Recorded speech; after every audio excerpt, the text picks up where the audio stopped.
And I'm ready. Are you ready?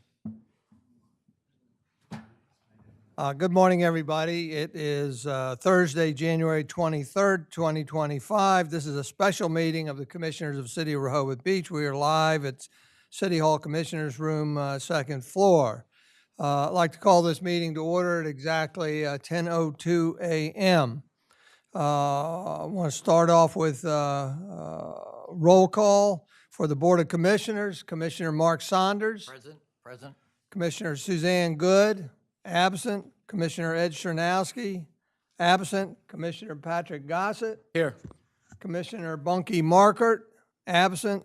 Commissioner Craig Thier. Here. And the mayor is here. We unfortunately don't have a full complement, but we do have a quorum and so can formally conduct business today. As this is a joint meeting with the Planning Commission, call on the chair, Mike Bryan, to give a roll call of the Planning Commission members. Would you call the roll call, please? Would you mind raising your hand, each member, when he calls your name? So And please speak into the microphone. Do you want us to stand up and say here? Oh, John. just raise your hand and say here is fine. But if you would speak into the microphone, let's make sure that is on.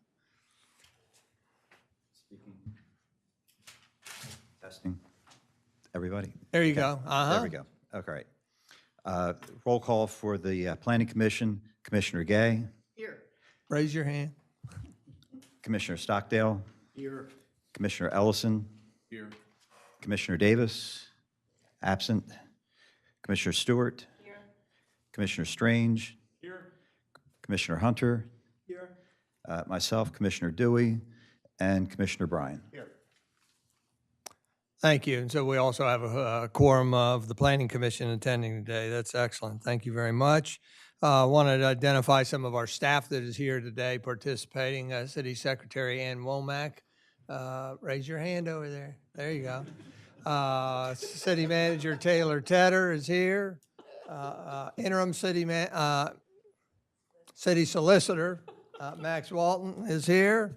Assistant City Manager Evan Miller in the very back corner, and Planning and Community Development Director Mary Ellen Gray is here with us too. If we get others in, we'll introduce them appropriately. And would like to introduce Mr. William Larson. Raise your hand. Is present for the representing the Planning Commission. Thank you all for being here today. Appreciate it. With that, I also want to pause a minute and thank all those that are watching virtually, and thank you for the few that members of the public that are here in person. You know the program. We provide an opportunity for comment on the topic later in the agenda with a 3-minute limit, and we'll ask you to identify your name and what your relationship is to the city at the appropriate time. There will also be additional opportunity for the public to make citizen comment. Those are comments off topic, and that will be at the end of the agenda, and the same rules with a 3-minute time limit and identification of yourself. We'll remind everybody that support documents, those are documents that support our individual agenda items. When they're ready a sufficient time ahead of the meeting, are embedded into the agenda. Go to the electronic version of the agenda on our website, and you'll be able to pull up the meeting by date and see the support documents that are there. Ditto for correspondence. Again, when it's received in time, we will embed that in. And I think there are a couple pieces of correspondence, and then I believe all the support documents today, which includes agenda item report and presentations and proposed ordinances, are all available to the public. So what is the purpose of this meeting today? The purpose of this special meeting is to conduct a joint meeting between the Board of Commissioners, Planning Commission, and Building and Licensing Department representatives in the matter of 4 draft ordinances, which would amend Chapter 236, specifically 236-9, titled Partitioning of Land, Section 236-10, titled Minor Subdivision, Consolidation of Lots, Section 236-12, titled Approval Procedure for Major Subdivision, and section 236-30 titled Site Plan Required, Purpose, Considerations relating to the authority of the Planning Commission or the building inspector to interpret and enforce Chapter 270 zoning. I would like to share with you what the itinerary is and will be today. This was shared with the city manager, assistant city manager, also shared with the chair of the Planning Commission. So there are 9 steps here for today's meeting. The itinerary is step 1. I'm going to start off with reviewing the original charge from the Board of Commissioners to the Planning Commission.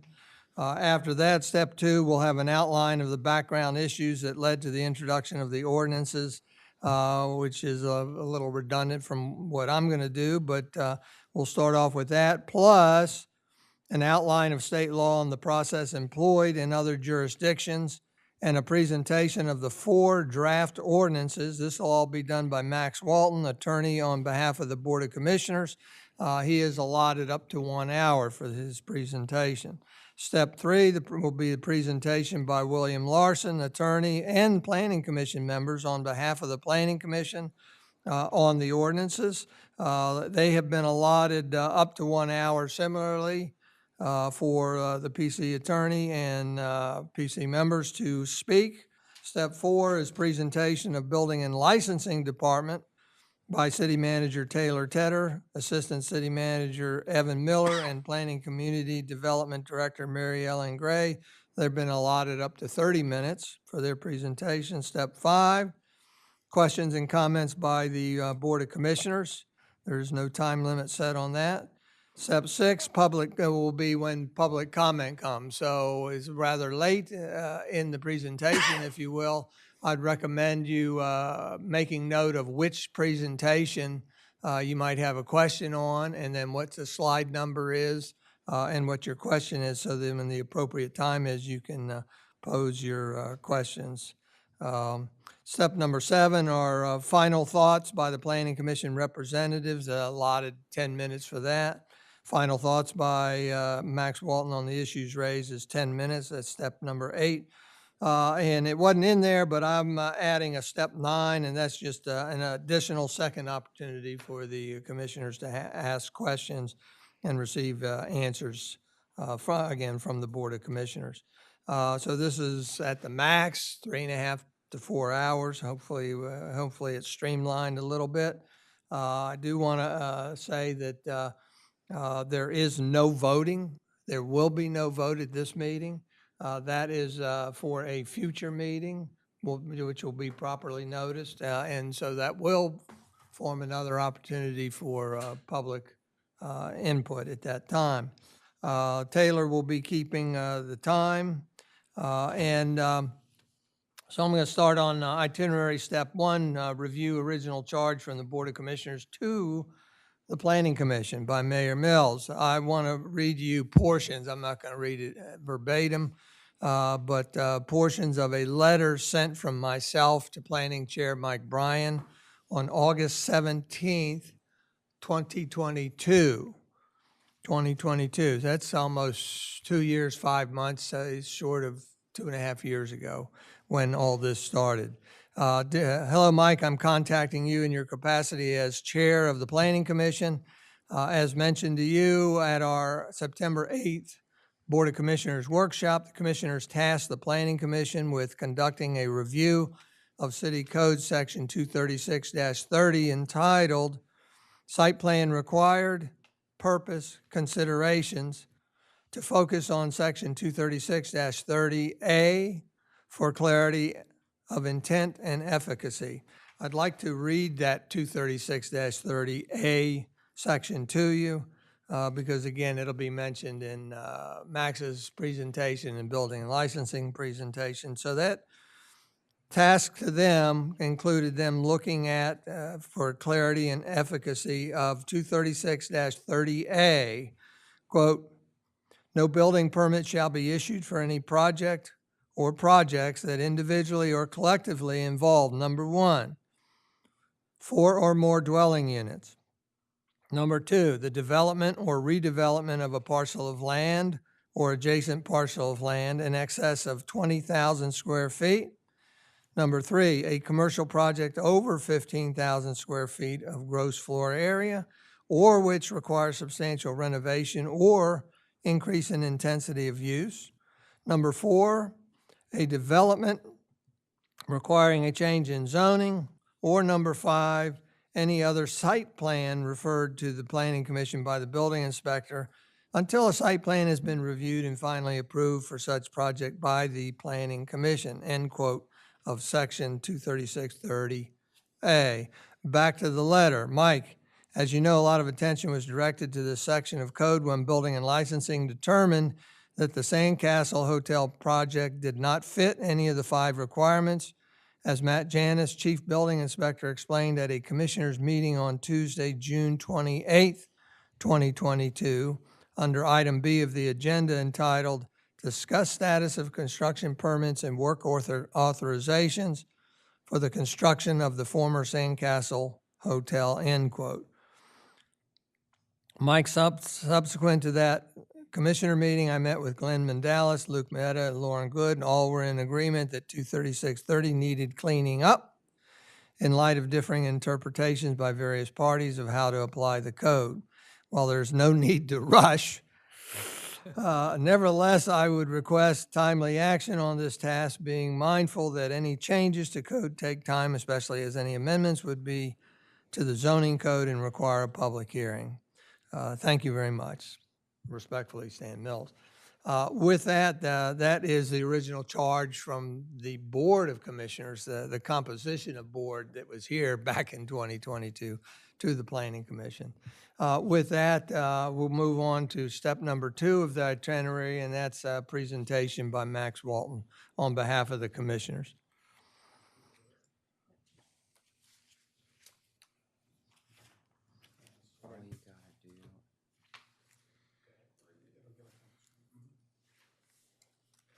And can you put the screen up?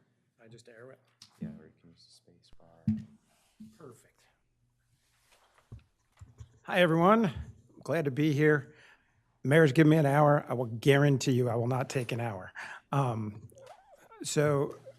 What I did in order to prepare for this is everyone knows I was not here through all of this, so I have to take sort of what's given to me.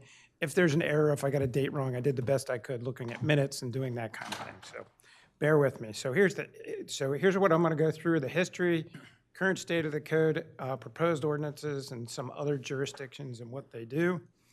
The history, as the mayor just talked about, and then there were recommendations with one set of, I guess, zoning changes, and then there was another discussion that happened in September 2003.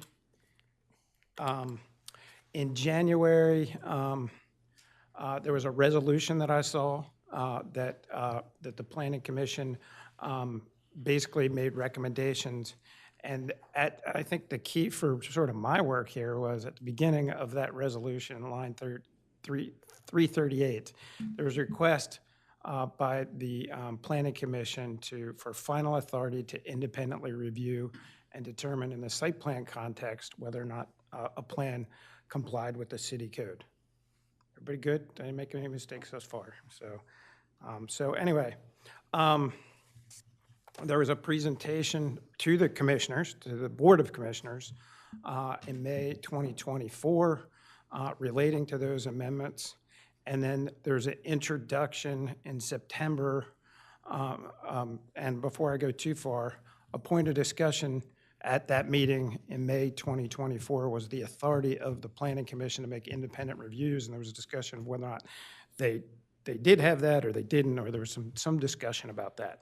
So in September, these ordinances, that 2 of which I'll talk about today, was intended to were introduced. I say introduced. They were brought up. They weren't ever introduced. There wasn't any public hearing set on them, but and so. Basically, there was a vote to set a public hearing. It tied 3-3, and so those ordinances didn't go forward, and they were to clarify what the code means or who has interpretive authority. So in October, And I prepared them. I prepared one for the building inspector and one for the planning commission and say, okay, let's pick one. And I think at that meeting, which set of ordinance should go through. There was no sort of action taken, and that led to today's joint meeting. So that's how we got here. I need to set this one ground rule. We can't talk about Bellhaven today. Although some of the issues, we could talk about it in like at the 10,000 square foot level, but the commissioners act as an appellate body to the planning commission, and there's a pending appeal. So I just wanted to make sure we were clear that we didn't dive off on a discussion of Bellhaven because we can't do that today. But I think it illustrates the point, and maybe as I go through this, we'll have more. So just as a foundational piece, the Delaware Code largely tracks the standard zoning enabling legislation that was put together by the federal government in the 20s. And there were two sets, and I could geek out on this, but I won't. There were two sets of standard enabling legislations. We adopted the standard zoning enabling legislation. To the best of my knowledge, about 20 states. And if you do the AI like I did, there was 19 states by 1926 that adopted the standards, and the one who adopted zoning later went different directions. Because we were dealing with a statute that was written in 1920, it doesn't embody some of the modern concepts we talk about. There's not a clear separation in Title 22 of zoning and subdivision concepts, for example. They're kind of all melted into that schedule, into that framework. So the language in that is not as precise as I would like, and I can make arguments on a lot of things. It leaves some ambiguity. So, you guys, Board of Commissioners, have to, under the code, provide for a Board of Adjustment, and their authorities is set forth in Title 22, and to make special exceptions. So that's a Board of Adjustment's authority. And the Board of Adjustment has appellate authority under 324, and that appeals to the Board of Adjustment may be taken by any person aggrieved or by any officer, department, board, or bureau of the municipality. So there's the famous case of Newcastle County Department of Land Use versus Newcastle County Board of Adjustment, which one governmental body does it. It doesn't happen very often, I will admit, but it does happen. The Board of Adjustment is also required under the state code to hear and decide appeals where it is alleged that there is an error in any order, requirement, decision, or determination made by an administrative official. E.g., in Rehoboth, that's the building inspector is the way it's defined under your code. City Code, Section 27082 provides that the building inspector shall enforce the provisions of the zoning chapter. 271 deals with appeals to the Board of Adjustment, which mirrors state law that I just read. And the Board of Adjustment has the same powers that are in the state code. Excuse me. And I thought I'd go over the Planning Commission. Planning Commissions is a creature of state statute, and also you have it in your code, so we'll talk about that, but it's really under 22 Delaware Code 701, if somebody has any need for it. The legislative body is not required to have a planning commission. You guys do, but it's not required. I represent a couple municipalities who don't have one, and that's a mistake, but nonetheless, it allows, and the enabling statute for the Planning Commission allows additional powers to be delegated to the Planning Commission, except for, what's set forth there, which is really talks about the comprehensive plan. And the city has done that with respect to the City of Rehoboth's Planning Commission. Your main powers are right there in Section Code 51-8, and says you can do what Chapter 7 of Title 22 does, which is really the authority to put together a comprehensive plan, right? And you also have powers under subdivision of land and site plan review, right? And you guys have basically, Planning Commission has basically authority over that site plan, and there's a list of factors, and since you guys deal with those factors, I decided not to write them all out, but you guys know those factors, and so that's what your job is. Right? And then just a couple other things just for familiarity for the commissioners, Board of Commissioners, right? There is such thing as concept plan review, right? And then there's a discussion about those with the Planning Commission and the applicant. So when we get to site plan review, the section is 23632, right? The building inspector conducts the initial review, and once he or she says, yeah, this is code compliant, then it goes to the planning commission for review.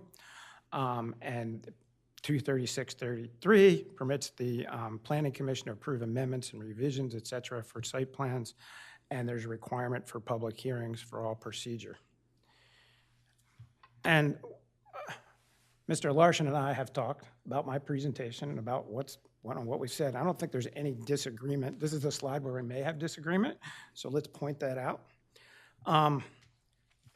I can make an argument either way under your current code, whether or not the building inspector or the planning commission has final authority over sort of zoning code interpretation matters, right? 23630 says that the planning commission shall review the site application in view of chapter 270, which is the zoning chapter. And on other sections of the code, the planning commission is required to make certain that the requirements of the zoning code are met. But you have to juxtapose that against the zoning code because it's equally unclear that the building inspector enforces it. So granted, look, I'm a lawyer and I'm a litigator. I'm not usually in this seat, but I can make that argument either way under your current code.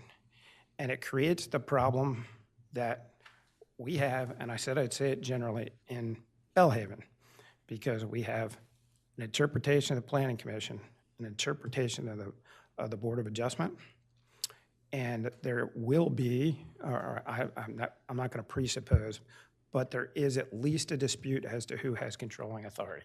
I think that's fair to say. But the Planning Commission says one thing, the Board of Adjustment says the other.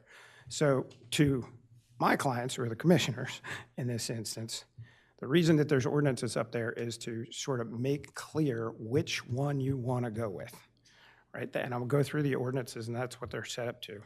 Now, Mr. Larson and I talked about my last bullet, which might be controversial, and we had a discussion last night, a very friendly discussion, but let's walk through it.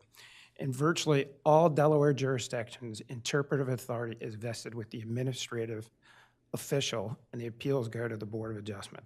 So let me clarify that statement. I represent about 22 municipalities, and in those municipalities, generally, when there's an issue that's brought up by the Planning Commission, it's usually, hey, does this meet X, Y, Z code requirement? Generally, in those jurisdictions, the building inspector, it's sort of a little bit more of a collaborative process, and they kind of come up. And then if the building inspector either changes his mind or his or her mind or doesn't, that usually goes on to either an appeal or there's some sort of other dispute resolution. In the jurisdictions that I've worked in, ultimately, that sort of iterative process sort of works itself out so that the appeals go to the Board of Adjustment. I will fully recognize that there are plenty of jurisdictions who have very similar provisions as to what you have here, where the Planning Commission has final authority to approve a site plan. Like, that's not uncommon. And Mr. Larson and I's debate was, well, what if the building inspector said, hey, I got this, and the Planning Commission didn't? Generally, then that results in a denial. But generally, there's not many denials when you get to that stage, because if it meets all the requirements of the code, in the case Mr. Larson's going to talk about Tony Ashburn, you have to approve it. So that statement is not in there to cause consternation or anything. It's just as a practice. That's the way it works in the jurisdiction that I've worked in. I was provided this list, and it's for informational only. And if I missed a project, I asked Mr. Larson to fill in for me, but because I was here for some of this. I was here for Ocean Bay Mart. I know that record really well. I litigated that case to the death. And I was also here for Clear Space, which I represented the commissioners in the appeal from the Planning Commission in that matter. I was actually litigation counsel, but that case got, essentially, we had one hearing before the judge on the scope of the record, and then Clear Space withdrew. But this is just the projects. Again, if I missed anything, I'm sorry. couple of these are pending. You'll see that 330 Rehoboth is on the list. That is up for rezoning before the commissioners on the 31st. We have the Bellhaven project. We have 1 Rehoboth, which I understand is on there. And then the Beachview Hotel, there's a little tiny piece of that that's got a proactive rezoning that'll be heard next Friday on the residential piece. So you can see, if the list is correct going back, that many of the projects that are on this list are pending or nearing approval or what have you. So I'd like to talk through the ordinances. And again, I'm not advocating one or the other. I'm just saying I think that there needs to be resolution of this so we don't have the Bellhaven problem. Bellhaven's going to be decided on its own. You guys are going to decide it. What your decision is on that, that comes to a vote. But so this, what we're talking about here, is not going backwards, it's going forward, right? So the ordinances, right? So the first one, and I call these the building inspector kind of things, are ordinances, right? This is set up so that the building inspector has final interpretive authority over the code. The one thing, though, is, and I'm going to try to explain this very simply, generally, once an administrative decision is made, there's a time period where someone is to appeal it. It's usually 30 days. I didn't go back and look at your code, but it's usually 30 days. And if you don't take an appeal within that 30 days, so sad, too bad. So if the building inspector made a decision and the planning commission didn't have any authority to go back and ask for something else, right? That would be a final decision. It would have res judicata effect. And that bothers me because if there is I'm not saying that this happened, I'm going to use another jurisdiction. If the building inspector's determination is materially wrong, and I had it in another jurisdiction, I'll tell you about it. There was a building inspector made a decision, and he said, a solar field can be located in this district. It was demonstrably wrong, but they did a zoning opinion, zoning verification, did all this stuff. I got brought in after the building inspector was fired. I'm like, that's materially wrong, and we need a way to go back about that. And we're all human. I make mistakes. Everybody makes mistakes. So nobody's got it perfect. So the idea here, which is that even if the building inspector has the final authority, the idea was to not foreclose or res judicata preclude the planning commission from taking an appeal to the Board of Adjustment for something that came up at a meeting or at a planning commission meeting to be able to interpret. So that's the idea behind that. The amendments to 270 that are proposed are for 2 reasons. Number one, to clarify both within 270 and in the subdivision ordinance who has final authority, and also to require a public hearing, because only 270 requires the public hearing, so we want to be able to have public hearing on all of the different ones. The next ordinances are just exactly the flip. It clarifies what the Planning Commission believes is the case, is that they are the final arbiter, at least in the site plan process, for the major and minor subdivision, and we changed the ordinance 270 to also confirm that. So that's what's in front of us. Just real quick, the Standard Enabling Act, I thought I'd throw that in there, and the language is very much the same. And so there's the Board of Appeals, and that same language. Let me go back just one. So in the Standard Enabling Act, again, this is by taking appeals by any officer, department, board, or bureau of the municipality, and take the appeals. That language is in many other states' codes because it's from the standard enabling legislation. So we're not the only state that has an appeal from a board to the Board of Adjustment. There's several states, Nebraska, South Dakota, Alabama. I had my colleague look this up, and she goes, how many do you need? And I was like, 10's enough. I think it gets it across. But it's not uncommon that state codes have this exact authority. Texas has redid it a little bit differently, but it works kind of the same. So, and then I thought because there's sometimes confusion, and again, I don't think Mr. Larson and I are gonna fight about anything that either one of us are gonna say today. But I thought we'd just go through sort of some basic rules of land use.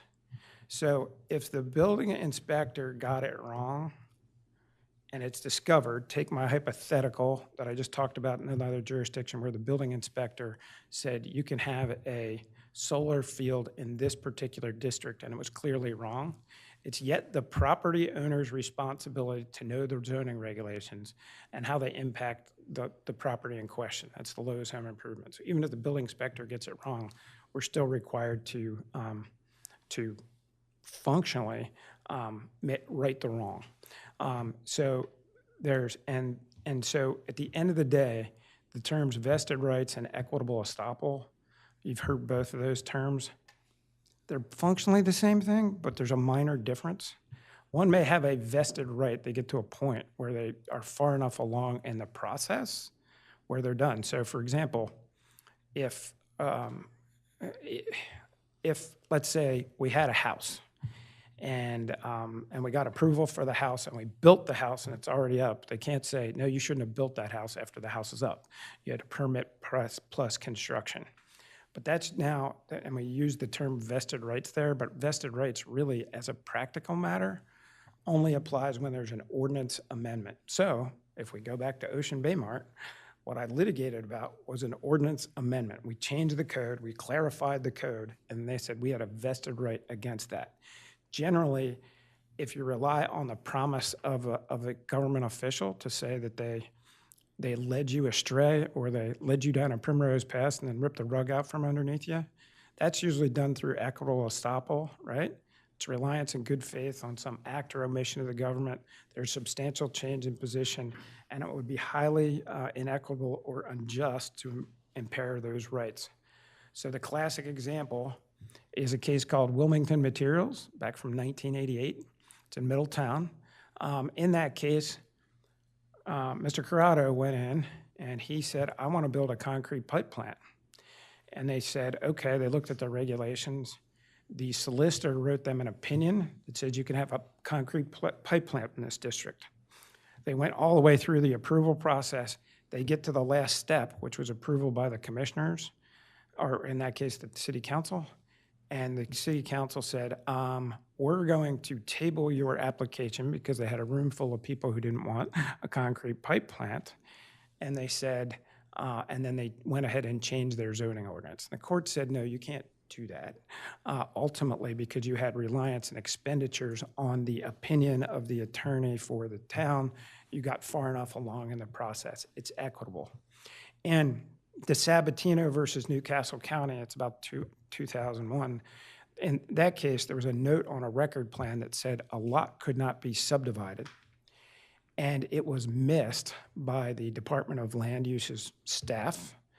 And somebody went in and filed a subdivision for that lot. Nobody knew about it. And they got far enough along where they sold 2 of the lots that were created through this inadvertent subdivision. And the court said, you can't pull the rug. Equitably, those people bought those thinking they could buy that they could go forward, and then that mistake was on the government. Lastly, if there are appeal periods that are not perfected, for example, if there's a 30-day appeal period that goes to a board of adjustment or a 30-day appeal period that goes to the Superior Court, generally, if you miss that appeal period, you're done. And that was actually a case out of Rehoboth, Hackett v. Board of Adjustment. So I go through those doctrines just as generalized knowledge, and I don't think there's any dispute as to those. So, and that's what I was going to present today, and I did say I'd be less than an hour, and I was. But I didn't know if anybody had any questions on what I just said on the foundational things. Well, we have questions later, but if you'll entertain them now. Then Yeah, just any quick question, because sometimes if we get too far away from it. Commissioners have any questions? Yes, Mayor. Commissioner Gossett? Thanks for your presentation. Just a couple of clarifications, if I may. When you referred to the case of the solar fields, you talked about the, I guess, building inspector making a decision, and you used the phrase, know the code. How does that translate to know the code or interpret the code? Is there a variance there, or how is that best defined? It's the property owner's, it's two different things, to be honest with you. It's the property owner's responsibility to know what's in the code, and the best example of that I can give you is Ocean Bay Mart. So which passed, which there was a provision within the code that said no more than one main building can be constructed on a single lot, right? And initially, it was allowed to go, the plan sort of moved forward because nobody knew that was there. But it was not the building inspector's mistake that they didn't go forward. It was on the property owner to know what was in the code. With respect to my example with the solar fields, that is a case where there was a direct misapplication of the code by an official, which someone could have theoretically relied upon and did rely upon, but it was materially wrong and needed to be fixed. So in other words, it's an example of, even though they got that, they should have known better. And so we had an argument that the building inspector, in other words, that they didn't have it equitably. A lot of this stuff gets a little fuzzy, and it's fact and it's case specific. That's just a fact. Whenever you get into equitable estoppel, vested rights, it's a fact-based pattern, and you have to judge each one as it comes. Any other questions by the commissioners? Commissioner Saunders? Yes, Max, thank you. There have been a couple of cases where our code has been ambiguous. And are we right to believe that when the code is ambiguous, that the decision comes down on behalf of the applicant? Much to my chagrin, yes. The answer to that is very clearly, I have a brief that I can send you. It was for the Delaware League of Local Governments. No need. They didn't appellate. They did one trying to get that overturned within the last 2 years, and I thought they made a compelling case. But they never really got to present it because the day before the argument, another decision came out affirming the rule that functionally, if there's ambiguity in the code, and I mean true ambiguity, not just the two people read it differently, but true ambiguity, it goes in favor of the landowner. That's pretty settled. Thank you. Anybody else up here? Commissioner Gossett? Just one other follow-up. With regards to the appeal process, I believe our code does state 30 days, if I'm remembering correctly. How does that apply in the sense that if a decision is rendered and a public body such as the Planning Commission is not meeting in that period of time, and they have to call a special meeting or something, is there 30 days holds as opposed to a planning commission being able to, if you will, organize, or whoever the applicant is, or I don't know what the right word is, but the other party cannot officially meet as a group or something within that 30 days? Does that have any meetings? Yeah, that's exactly why the current ordinance is written the way it's written. We wouldn't want to preclude someone being able to take an appeal. So, you know, some of these plans are worked on for a year or more, and there might be a letter of the building official, let's say, or an email or something like that, which is done at phase 1, and then by the time it gets submitted to the Planning Commission, it might be at phase 10, right? It might be a year away. Well, the Planning Commission in that instance would not have any ability to take an appeal, at least theoretically, because the decision was made 30 days ago and they wouldn't know about it. The ordinance is written to try to ameliorate that concern by saying, look, and creating a process, and the process is ask the building inspector to reconsider and then be able to take an appeal, so that the Planning Commission would not be jurisdictionally barred from taking an appeal to the Board of Adjustment. That is, if you adopted the building inspector version of this. Anybody else? Thank you, Max. Since we have a little extra time, I would allow a question from the Planning Commission. I prefer to keep them later, but if you have something you're compelled to ask now, that would be fine. Would you need to come up to the microphone? State your name. And you can come up to the table or the. Thank you, Mayor, and thank you, Max. And my name's Susan Stewart. I'm a planning commissioner. With regard to this 30-day window, I presume that also applies to the public because, as we know, case law has shown that a taxpayer can be an aggrieved person. Well, We don't agree on that? A taxpayer, so there's two different sets of standing. There's one for taxpayer standing, which is a challenge to a municipal thing. a property owner in the Board of Adjustment context has to be aggrieved. Okay, so if I do have the right, I presume, to appeal a building inspector decision if I'm a member of the public. If you're aggrieved by the decision. like And you am live- I aggrieved if I have a house next door? Most likely, yes. Okay. Am I aggrieved if I'm just a city resident taxpayer and it's going to create some sort of hurt my lifestyle or my enjoyment of the beach? I got to tell you, I got that exact issue before the Delaware Supreme Court just argued it on January 8th, sort of what aggrieved is, and part of Okay. that is. And like a lot of this stuff, it gets a little fuzzy. So if your grievance is no different than a member of the public at large, and Bill, you could disagree, I'm fine. I'm not trying to take it over. I'm trying to reach consensus. If it's no different than the public at large, you're probably not aggrieved as a private citizen. In the land use context, you probably have to show some harm to your business person property. Okay. So how do I know if I fall into the category of people who have a right to appeal? How am I aware that a building inspector has made a decision? You're not.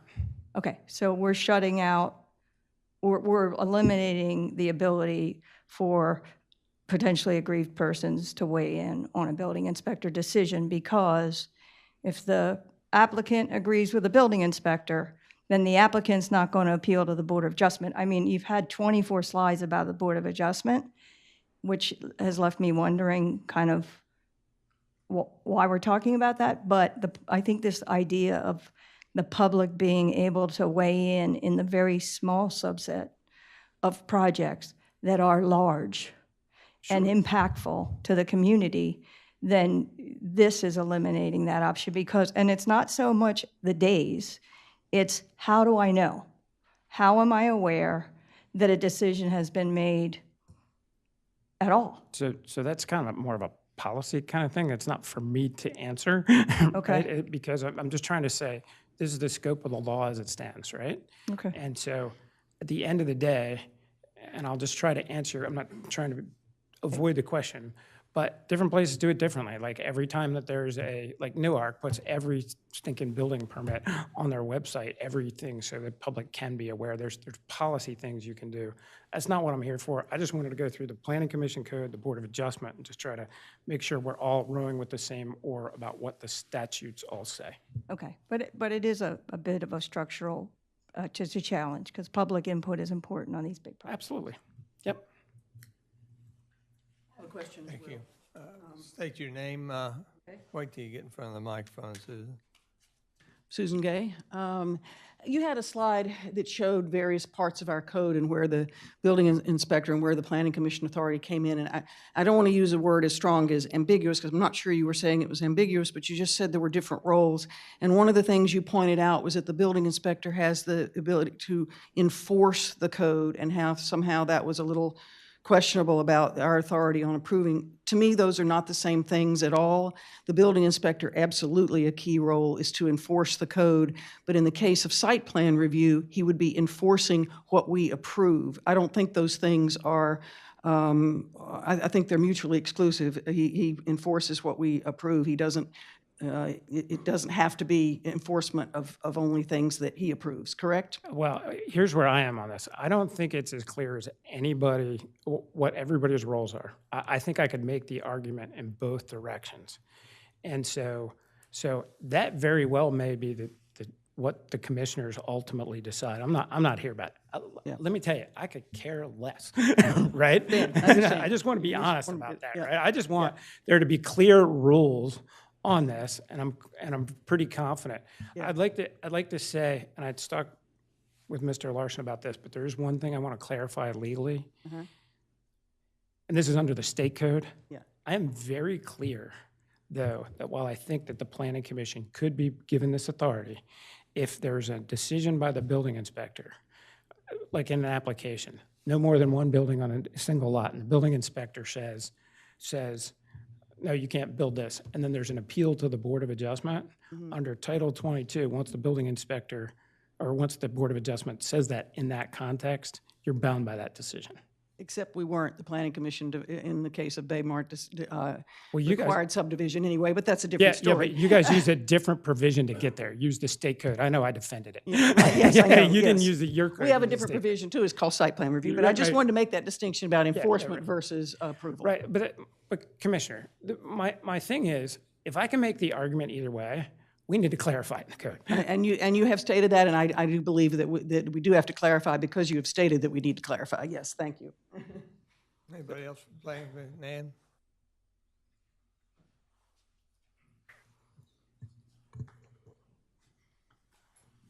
Good morning. Good morning, Mr. Walton. Morning. I want to, Name? oh, I'm sorry. My name is Nan Hunter. I'm a member of the Planning Commission. Thank So, Mr. Walton, I just wanted to, double down on a few points. One is, as I understood your testimony, you agree that under the system in Rehoboth, and actually all of the municipalities in Delaware, that there's a reference to an administrative official, and the administrative official in Rehoboth is the building inspector. I agree with that, yes. Okay. And although, as you may or may not be aware, I actually teach young lawyers, and I guarantee you lawyers can make an argument about anything. So I think I would ask the Board of Commissioners to look to past practice, to the language of the statute, and to what makes sense. So we're gonna, All right. we're gonna, And so let me just just the ask questions you. to me about the law. Yes, I know. I'm getting there. Trust me. All right. Is there any jurisdiction, can you tell me, identify a jurisdiction in Delaware that binds the Planning Commission interpretation of the zoning code to that of the building inspector? Well, that's just kind of the way most planning commissions work, where they Well, work with no, those. not the way they work. Well, you're I asking for- understood what you said, Right. that there was an iterative process. Yes. And many times the two sort of So- agreed, which is true in Rehoboth as well. So I think, to answer your question, the only times that I've seen that, to be fair, are when the planning commission, like the building inspector says X, and then the planning commission, for example, in one of the cases that Mr. Larson's going to talk about, Tony Ashburn, the planning commission went ahead and denied the project. So it didn't agree with the building inspector determination. So that's the way it tends to be bound. But I understand your point. Well, so the answer is, based on my research, there's no jurisdiction in which the Planning Commission is bound by law, We're required talking about, well, to follow the interpretation of the building inspector. there is. that true or There is false? no statute that All says right. that, correct. And there's no case law that says that. None of which that I'm aware. Okay, The only, fine. the only time that I have dealt with that is in the Ashburn and other examples, just like the one I gave you, where the planning commission denied a project, but the building inspector said met all the requirements. Okay, I appreciate that, and I appreciate that answer. As to whether there any jurisdiction binds the Planning Commission to the building inspector. And so my next question, my last question, is can you identify any jurisdiction that requires the Planning Commission to appeal to the Board of Adjustment? That's, well, I could make the case. Just let me walk through. I'm going to try to do the example. Sure. Let's assume, just a minute, we had Commissioner Gossett, you heard her back and forth. There was a decision by the building inspector, 30 days had passed, right? And the building inspector's decision became final because there was no appeal to the Board of Adjustment on that decision. At the end of the day, I'm going to try to make sure I get your thing. At the end of the day, that could be precluded under the law to take an appeal because a 30-day appeal period ran. I have seen situations where that provision has been used or at least contemplated to be used to make an appeal. Did I answer your question, or can you give it to me again? Because I don't think I Right, answered it accurately. Okay, I appreciate that. I ask you to identify any jurisdiction that requires the Planning Commission to appeal to the Board of Adjustment when there's a disagreement between the Planning Commission and the Board and the Building I'm Inspector. be candid with you. I am not. I try to give you what the state code said and sort of the way that interpreted. I have seen appeals from planning commissions or that kind of thing. They didn't go very far. In most instances, I've seen all kinds of stuff in my 25 years. Well, appeals from the planning commission, By the planning commission, by the commission to, the Board of Adjustment. all right, and can you identify those cases? Yeah, I'm gonna have to go back and look, because I want to know, there was one in Harrington that I'm particularly thinking about, but I need to go back and check my file. It's been 15 years ago. All right. But to answer your question, it doesn't happen often. It just doesn't happen very often.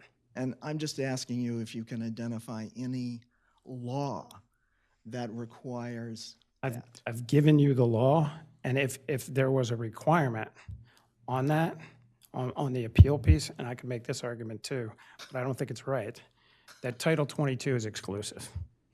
That in other words, that it's a field and all appeals have to go through that process. I don't believe that to be the case, but that argument could be made. Has any court accepted that argument? I don't think it's been brought up. I don't have a case sitting here today on that. Okay. I'm trying to avoid that by getting clarification of the code, so we don't end up in that Okay. situation. Thank you, Mr. Walton. Thank you.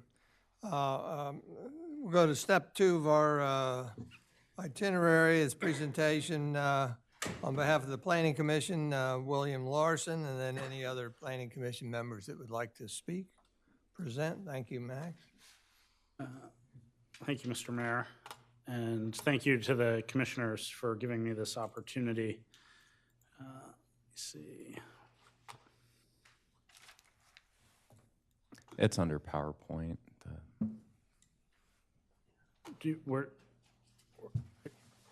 I have the right one. I just am looking for the go button. Yeah, we prefer building and licensing make their own presentation. Here we go. There we go. I could do them both. They'll be faster. Just by brief introduction, I'm a partner at MG&M, the law firm. I'm a former senior assistant city solicitor for the city of Wilmington, and chaired their Board of Adjustment, and in private practice, spent a lot of time on real estate issues and planning issues and related litigation. I'm going to be brief here for 3 reasons. One, I want to make sure there's an opportunity for you all to hear from the Planning Commission members.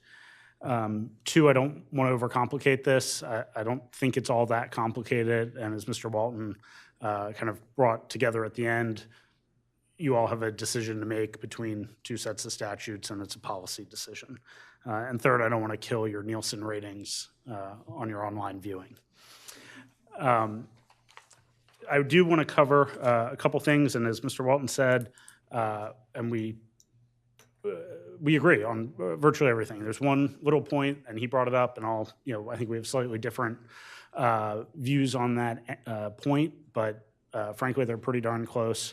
And that's because I think the law is pretty well established on these things. You heard some talk about the Ocean Bay Mart case, and I think this goes to just setting the table in terms of what the past practice has been in Rehoboth as interpreted by the Delaware courts, in this case specifically Vice Chancellor Glasscock. And you can see with the text on the screen that when he was writing this decision and interpreting how Rehoboth handled things, he made clear that the city's building inspector performs an initial review, and then the Planning Commission is tasked with its own review. And again, Mr. Walton brought up the Tony Ashburn case. I think this one just gives us a little bit of indication about the importance of the Planning Commission. This is the Delaware Supreme Court. Is making clear that the Planning Commission is not meant to be a rubber stamp of what the building inspector decides, that it has an independent role to play. And if you start removing the power for the Planning Commission to interpret the zoning code, I would suggest that would turn it into a rubber stamp, which the Delaware Supreme Court is against or has said is not appropriate.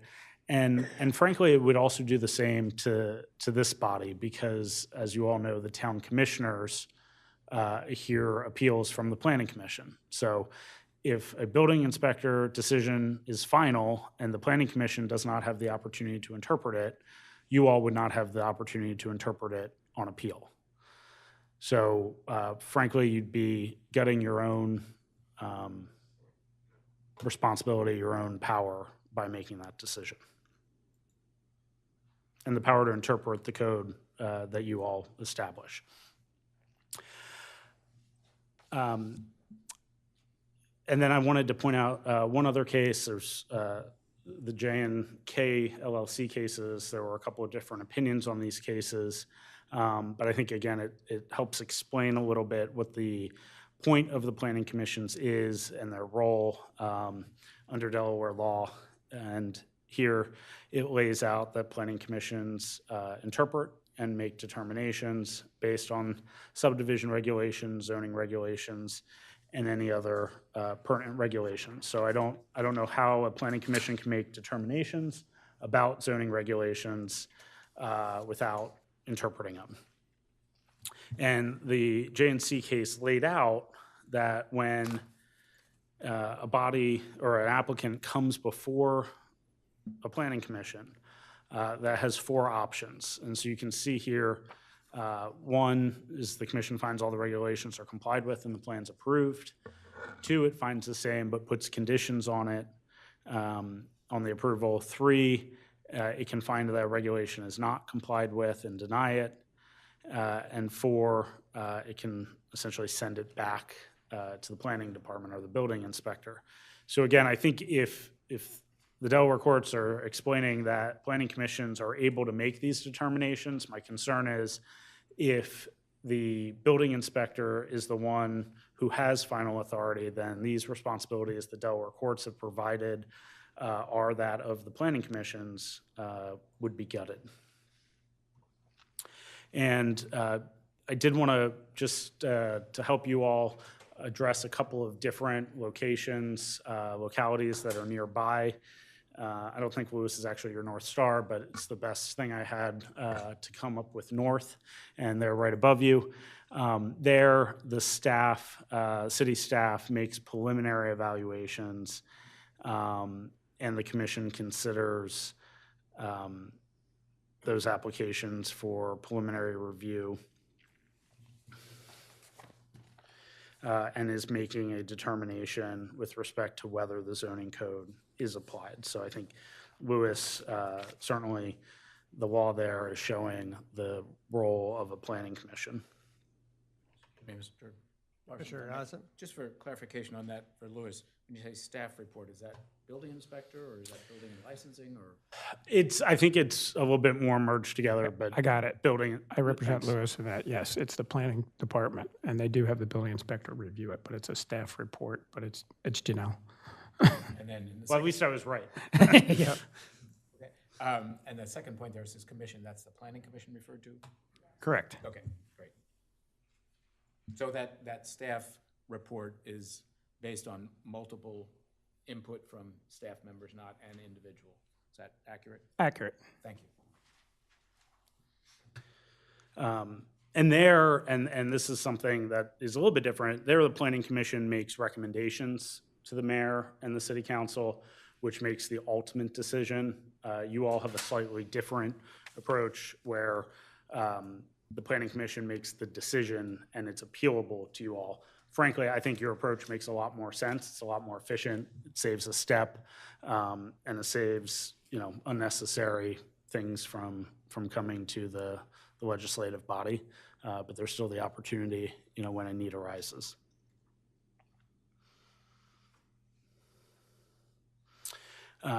In Dewey Beach, just to the south of you, as Mr. Walton mentioned, not everybody has a planning commission. That's an example. So the building inspector does an acceptability review, and then the town commissioners make the final decision. But again, you're seeing a final decision there by a body above the staff level. There is a planning commission, it appears in Dewey, but they really just serve an advisory role. They're not directly in line for that decision making. I also looked at Camden, because your head of planning is the planning commission chair there, and Camden has a similar approach to here, where the commission reviews the proposals and decides whether or not the zoning ordinances have been met. Yes, I'm sorry, the planning commission.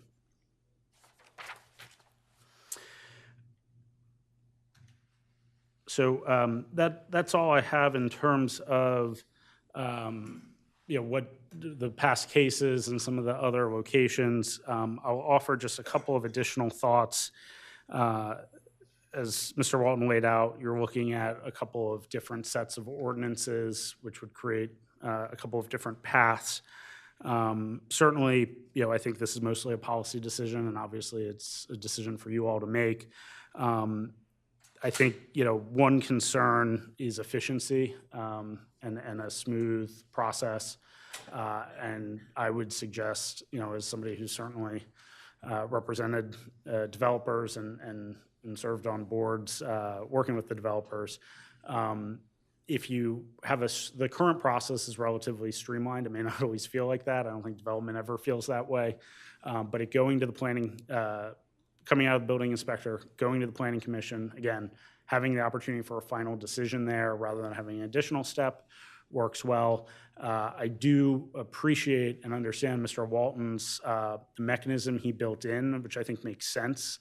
If the building inspector is to have the final determination, for the planning commission to have that opportunity at a later date to appeal over to the Board of Adjustment, I think it's just a clunkier process, because you've now created a process where you're still going from the building inspector, you're going to the planning commission, and rather than the planning commission being able to make a decision that's appealable to you all, the planning commission may sidetrack things over to the Board of Adjustment, and now we've added an additional body with additional delay. So you all can make a decision what's better, worse, but I think from an efficiency standpoint, it is a little bit more streamlined, and it would be more efficient in practice to maintain what's been the status quo and clarify that, with the responsibility of the final decision being with the Planning Commission.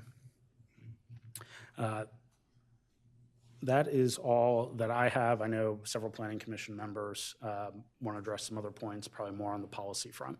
I just wanted to say, and I thank you, because we've had a good iterative process, and I think we agree on the law, and I think that's make this process better. I don't have any objection to anything in your presentation or the cases, and I appreciate you and I working back and forth to try to streamline so we're at least all on the same page. Right, and I think we share the desire to present you all with the law and the facts, and you all can make a policy decision. So it's good when there's at least an agreement on what the law is. Thank you, Mr. Laws. Any questions up here? Yeah, Mayor, if I could, please. You want to go Commissioner first, Thayer? Patrick? Yeah. So, a couple of questions. The first one goes back to Nan and the questions that you were asking. And I guess the overall point that you were trying to make with your questions to Max, were you trying to make the point that there are no jurisdictions where there is a process that let me back up. So one of the options that's being presented, right? It's two options being presented. One of the options that is being presented is building inspector, Board of Adjustment. Okay. Was the point you were trying to make in that process that there is no jurisdiction anywhere that follows that process? That is correct. That was Okay. my point. Okay. And based on my research, there is no jurisdiction that follows that process. And that process has never been followed here in Rehoboth until a very recent controversy, which the argument was made. Okay. Okay, Mr. Walton, go ahead. Yep. Yeah, it's in the code, and that's what the Board of Adjustment, that's why I went through that. It's in the code. It doesn't happen very often. It's There's an when you appeal. say it's It's in in the the code. state code and it's in our code that any board, bureau, commission may appeal to the Board of Adjustment. Okay, but I'm just going to go back to, because maybe this is a very specific question. A specific question relates to what I think I heard, and that's what I'm trying to clarify, is one of the options that's being proposed, right? There's two options being proposed. One is building inspector makes the determination, then you appeal to the Board of Adjustment. What I think I heard Nan say now twice is that doesn't exist anywhere. The idea that the building inspector makes the binding interpretation, and that is appealed by the Planning Commission if they disagree to the Board of Adjustment, that does not exist anywhere. Okay. May I just add one Yes. thing? Because, Mr. Walton, I appreciate what you just said, because actually I was wondering what you meant when you said it's in the code, it's in the code. The code allows for an aggrieved, I guess, property owner or affected board officer, office of the municipality to appeal to the Board of Adjustment, to appeal a building inspector's decision. It does not anywhere say from the Planning Commission, nor does it even say commission.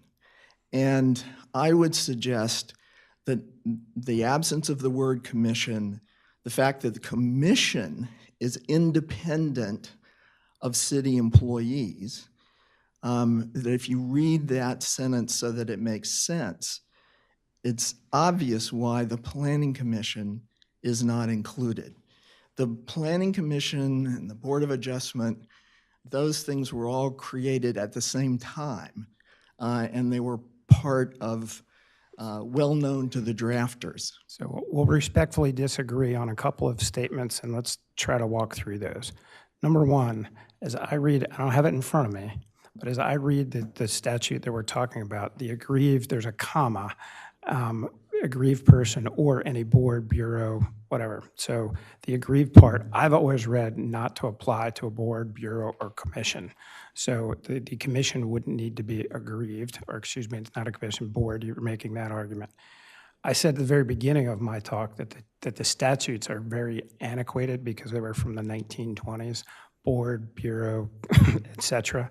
I don't think, like some places call their planning commission, their planning board.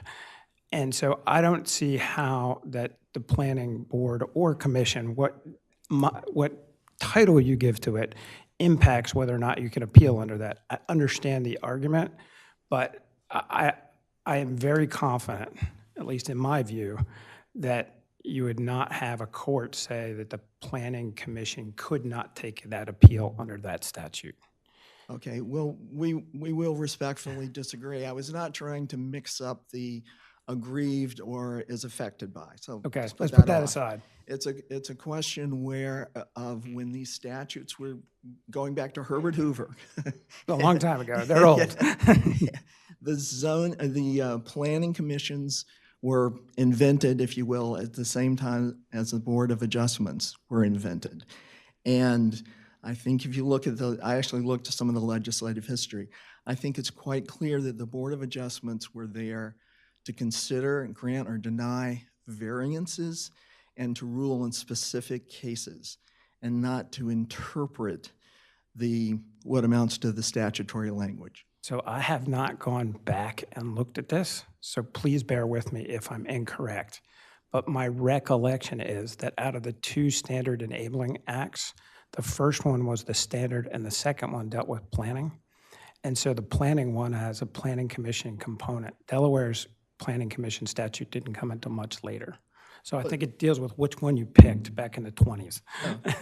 I agree that it came later. Yeah. But I think that, I think if you read the list, the officer, the board, the office, the administrative official, enforcement official, I think if you read that so that it makes the best sense, and you read that in light of all the language that says the Planning Commission shall review and approve or deny, shall add conditions, shall do other things, that the only logical reading of that is that you're not setting up this extra step that Mr. Lawrence described for the Planning Commission to appeal to the Board of Adjustment.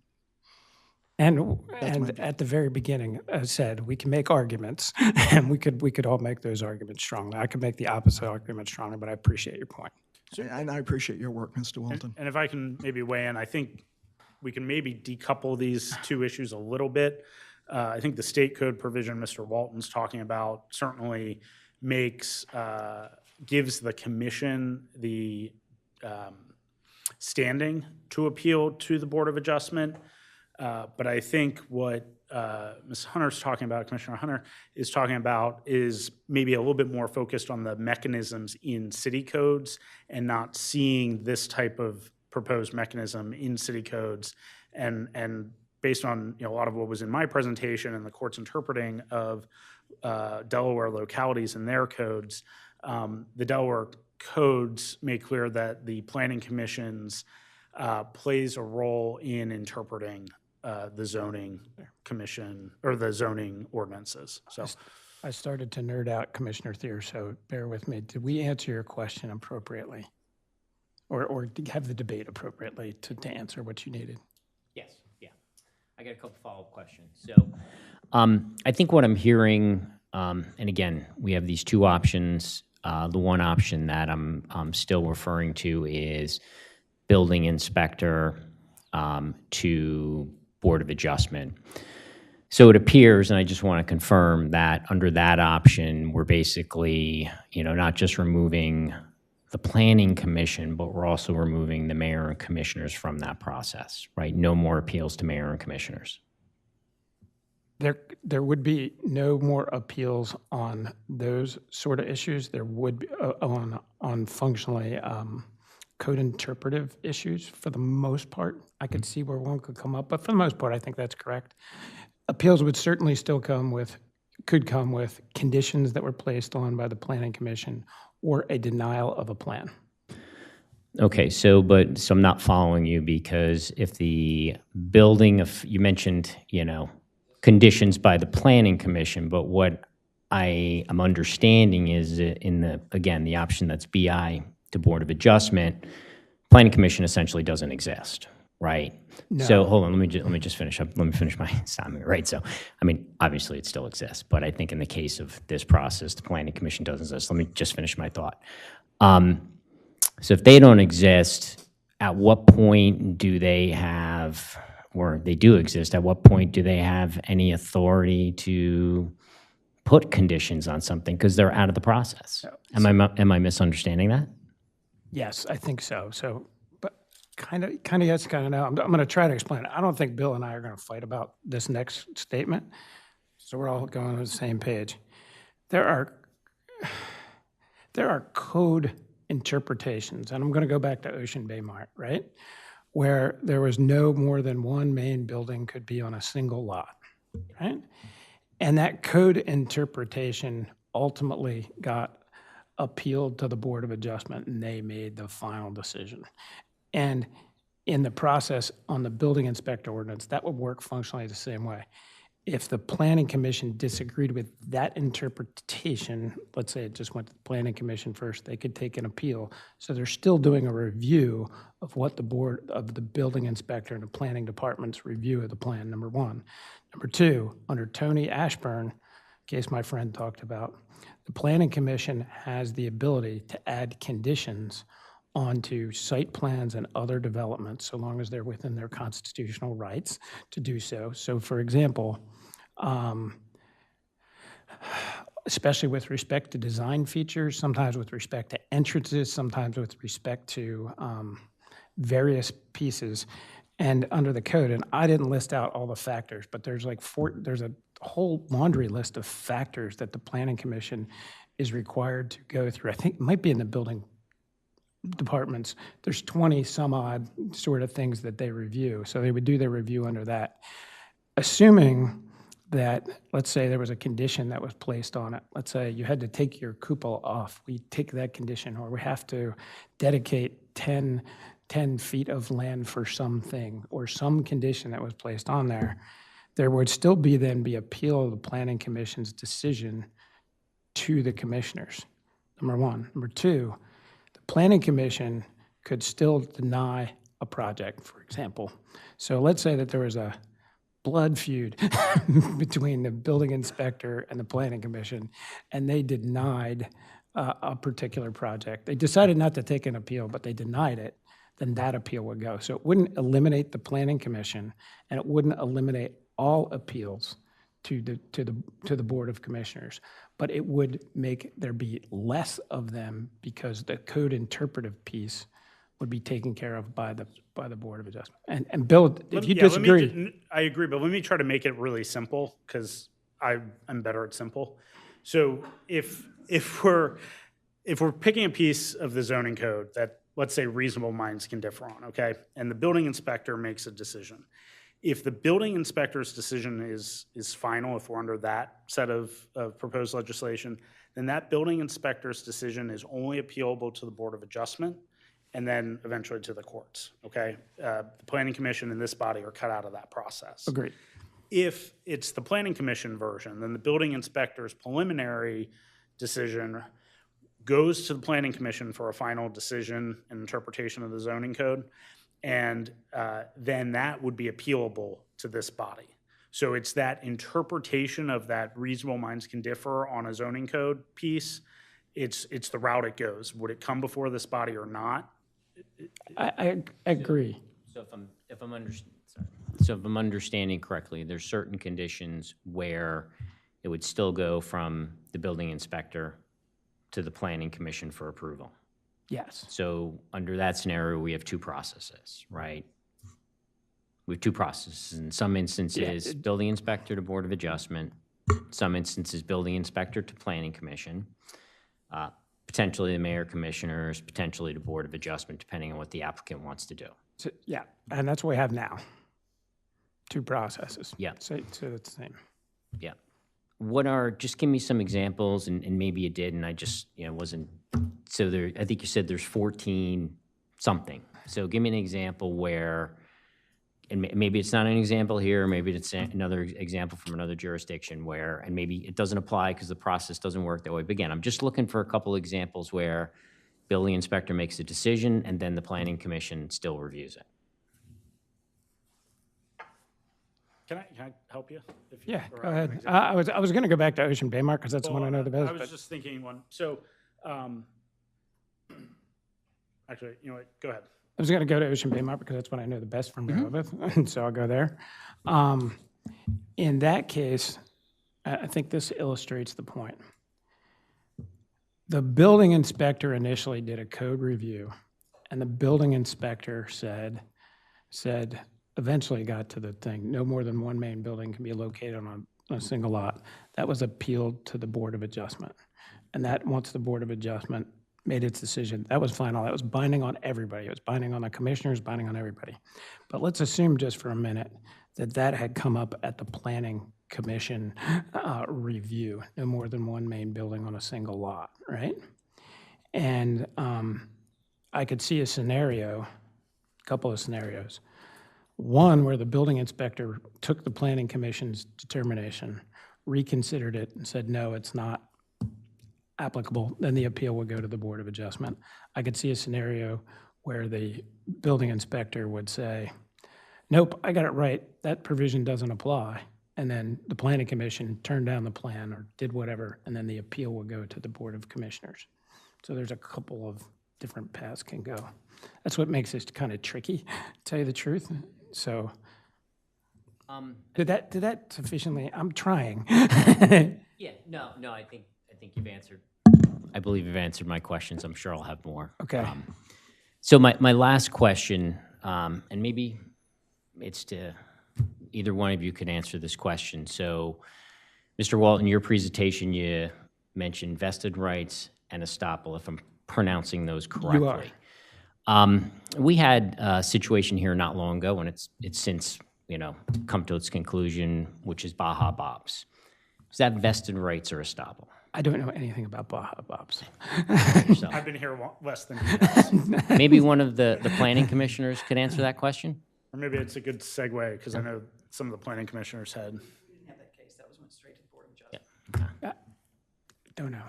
It was a situation where and again, if I have this incorrect, people please, correct correct me. It was one of this, similar to one of the situations, examples that you gave where the applicant received guidance from the building inspector that was incorrect.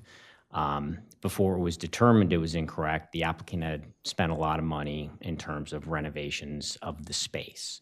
So that ultimately ended up with the Board of Adjustment. So my question was, is that vested or is that estoppel? And since you don't know all the details, it might not be fair to ask you that question. I if you can, can't with answer. that, under that hypothetical, it would more, and it sounds like they went and got a variance.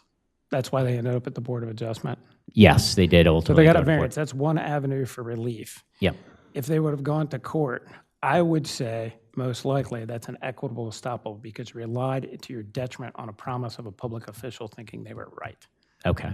Okay? And general, not always, because the courts mess this language up a fair amount or mess it up. I shouldn't have said that. The courts never mess anything up. But they merge that language often. Vested rights and equitable estoppel. But from a purist standpoint, equitable estoppel applies to a promise. Vested rights applies to an ordinance amendment. Okay. Just repeat that for me one more time. Vested rights relate to an ordinance amendment. Okay. Have a project that's going through, they change the law on the project while it's underway or in progress. Equitable estoppel is usually a promise, like a building inspector, guidance letter, zoning verification, whatever that is, right? Yes. And you spend money in reliance thereon. Okay. All right. Great. Thank you. General matter. Okay. No, I appreciate that clarification.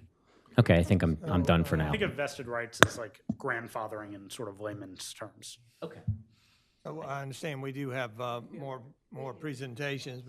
Commissioner Saunders? Just a question for Mr. Larson, please. Have I missed something? Have there been any cases where there's been a dispute between the planning commission and the building inspector that were not based on the code being ambiguous? And to follow up on that, because it's ambiguous, if it were to go to the Board of Adjustment, it's pre-settled. It would have to go down on the side of the, as we discussed earlier, on the side of the applicant. I'm not following your question. My question is, have been any cases where there's been a dispute between the Board of, the Planning Commission rather, and the building inspector that were not based on the code being ambiguous or unable to be black and white? I It's think all based on both. the code not being updated. Am I correct?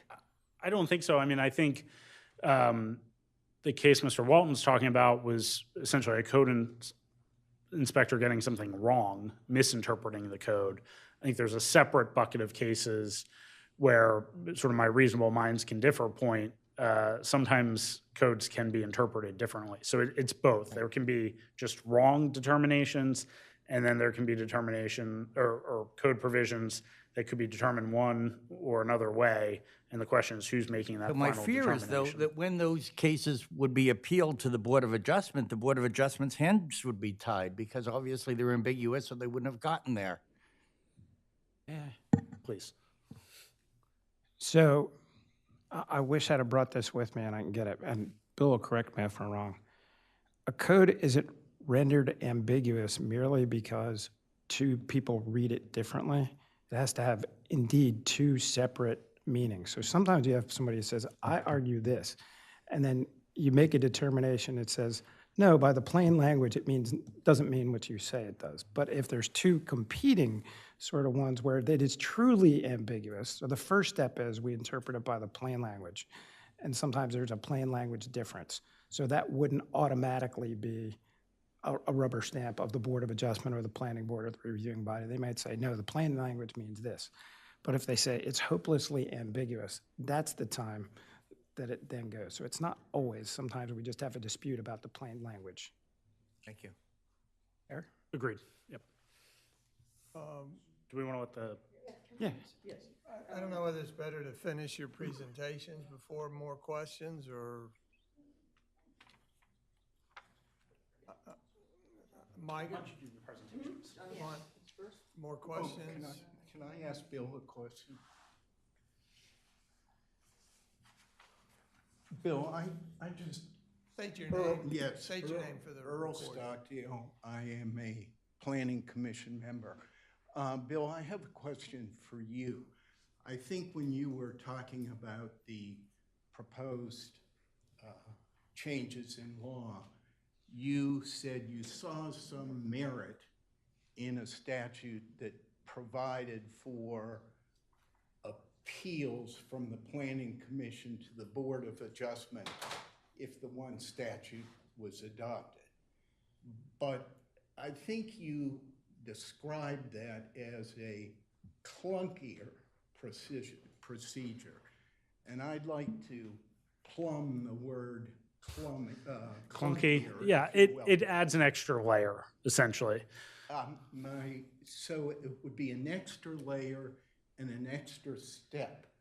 Now, who bears the cost of that extra layer and extra step? Both the applicant and the town.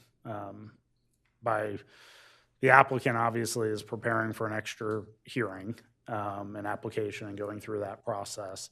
And then, the town will incur additional expenses because you're creating another hearing, which is at least lawyer time and other town staff time. So it is not only clunkier in the sense of an additional procedural step, it also involves an additional cost to the city and the taxpayer. I would say it's less efficient and more expensive. Thank you. And that, just to clarify, that was the building inspector version you're referring to? Correct. Yes. Thank you. Other questions? Mike? Or, I'm sorry, John or Mike?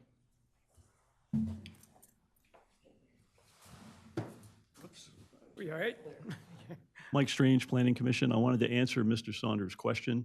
The explicit answer to your question is, and I've been on the Planning Commission for 13 years, and there were several examples where a particular building inspector made physical errors in his assessment. And luckily, they came to the Planning Commission where more knowledgeable people made the engineering determination, and he had to withdraw his approvals.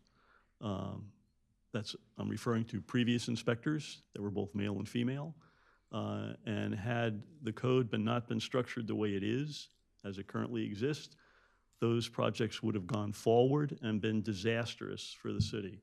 It would have resulted, had they gone down, several things as the attorneys just talked about, the city would have been sued, there would have been legal fees involved, or there could have been disastrous consequences on other personnel. And it wasn't magical that the Planning Commission found it.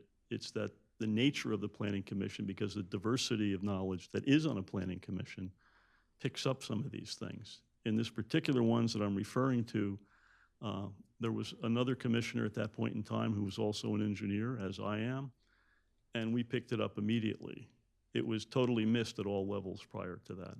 So that's one of the reasons for having a larger group look at it, which is basically called the Delphi technique in decision theory, because you're assuming if you have more eyes with more more diverse backgrounds, you'll pick up on some of these nuances. Even though in this particular, the couple examples I just mentioned, they were blatantly obvious, in my opinion, if you had the knowledge to understand what was being presented. Commissioner, I just want to put a sharper point on that, just so I understand. In those instances, the Planning Commission did their review. They came up with, they said, this has been missed. Did the building inspector then withdraw the approval? Do you understand? Or did he say, oh, yeah, you got it right? I mean, because that's the way the process is supposed to work. Did he admit that he screwed up? The answer is yes. Okay, right. But there wouldn't be an appeal in such an instance where the... Right, but with what's being proposed at the moment, the Planning Commission wouldn't see it, and now you're put in a secondary position. I'm sorry, that is not the intent, and if that's what it says, the intent is for the Planning Commission, and I mean this, the intent is for the Planning Commission to do the review. This would apply if the bill, I just want to make sure we're doing apples to apples. It would apply, and if it's written different than this, let's change it. The idea is the Planning Commission would still do the same review it does now. If the building inspector said, I got it wrong, and withdrew it, end of story, right? And this would only apply in an instance where the building inspector said, no, I reviewed X, right? And I disagree with your conclusion on the code. Do you see what I mean? There's a difference. I understand what you're saying. However, if the particular individual, due to obstinance or something else, refuses, Now you're into a legal process. Then you're into an appeal, You're correct. expending a whole bunch of money when all of it could have been precluded if you had structured your process to inherently limit that potential from happening. Agreed. Max, would you agree, though, that I think it also opens up more equitable estoppel potential issues if you have the building inspector changing his mind after a final decision? Potentially, and I say that because it's already in the code, right? So the applicant is aware of what the code process would be. It's harder to say equitable estoppel when it's in the code. But in terms of efficiency, I think it avoids issues. Just for clarification in my mind, though, that equitable estoppel issue, though, but that if a building inspector makes a determination and then it moves to the planning commission, is that a defined, is that decision by the building inspector final without planning commission review? I'm sorry, I missed your question. Can you get? Well, can you it put just, again, equitable estoppel in a sense, and help me out there if I'm not explaining this correctly, but if a building inspector reviews the plan and says it's clear, it meets all of the 21, or all of the requirements with regards to the zoning or building codes, moves it to the planning commission, and the planning commission then says, well, we found some questions about that or what have you. Is that, when that plan is presented to the planning commission by the building inspector initially, is that interpreted as a final decision by the building inspector? So I think it depends on which set of legislation moves forward. If it's under the current, I would say that the building inspector's decision isn't final, and so the planning commission can make its own determination. So that equitable estoppel would not apply in that case? I'm pausing. Okay. Because we are into territory which arguments will likely be made in the Bellhaven appeal. So let me should ask. keep his powder Yeah, let me dry. ask the question differently, which is, so again, we've got these two options. So I'll go back to Thank you. building inspector versus board of adjustment. So in that scenario, again, if I'm understanding it correctly, the building inspector, has final authority. So I would interpret that as once the building inspector makes a decision, the applicant can go start spending money. Or at least they believe they can go start spending money. They can go start spending money. That's correct. Okay, so if they go spend hundreds of thousands of dollars and, 30 days later, 45 days later, whatever it is. It has to be reliance in good faith, and it's their responsibility to know what the code is. So if it's a code problem and the building inspector made a mistake, that's on them. Okay, what if it's a situation where, I think as Commissioner Saunders has brought up and Commissioner Gossett has brought up, where there's ambiguity? Ambiguity would have to be, if true ambiguity, has to go to the landowner under current Delaware law. Okay. I hate that rule. But Yeah, that's what I it think, is. but I think Max and I would agree that there isn't, ambiguity is a really small piece of this. We throw the word ambiguity around, but legal ambiguity doesn't come up that often in these situations. Yeah, and listen, I would completely agree with you, right? And one of the reasons why I would completely agree with you is if you go back to your presentation and the list of, the actual number of site plan reviews that have occurred over the last 15, 16 years, which is maybe a dozen, plus or minus a few, there's really only been a couple where there's been disagreements between the building inspector and the planning commission. So that would lead me to believe that what you're saying about ambiguity, right? Correct. There's a few examples, but It happens. it happens, and it can be, very costly and painful to the city. Agreed. Yes. So again, I'm just going to kind of circle this back to, I think, some of the comments that have been made by my fellow commissioners, Commissioner Saunders and Commissioner Gossett, that, we've got some code issues. Now, you don't have to respond to that. Every zoning code is going to have code issues, period. That's why the Board of Adjustment is there to adjust the code in general, just for that reason. But again, not an optimal process. What's that? Not an optimal process. Right. In the grant of a variance, I should have been more clear. Who's next to speak? All right, John. Just state your name again for our recording. John Dewey, member of the Planning Commission. Mayor Mills, members of the Board of Commissioners. The City of Rehoboth Beach Planning Commission has been under a microscope of late, and that's okay. Any public body charged with responsibility for the built environment, such as the authority held by the Planning Commission, should always be scrutinized. It is also true that there is currently a false narrative in the news media and expressed on social media, including Facebook and Nextdoor, that the Planning Commission is making rogue decisions or otherwise not respecting our city code. The problem with that narrative is that the Planning Commission has been faithfully executing its responsibilities to ensure that major development projects meet our code. Rather than put the onus of responsibility where it belongs, with the developers who submit non-compliant plans or developers who refuse to accept Planning Commission input, the Planning Commission has become the target of public and sometimes official frustration. Here's the thing. The process is designed to be a collaborative conversation or process including the developer, city officials, the Planning Commission, and the public. Challenges arise when developers present plans that are incomplete or otherwise not code compliant and yet still have preliminary approval from the Office of the Building Inspector. These project plans are incredibly complex. Anyone who has worked on any type of large or complex team project in their own profession will recognize that complex tasks, in order to meet expectations, require thoughtful, in-depth review and revision. Developers who come before the Planning Commission in a spirit of openness and collaboration move quickly and efficiently forward to public hearing and subsequent Planning Commission approval.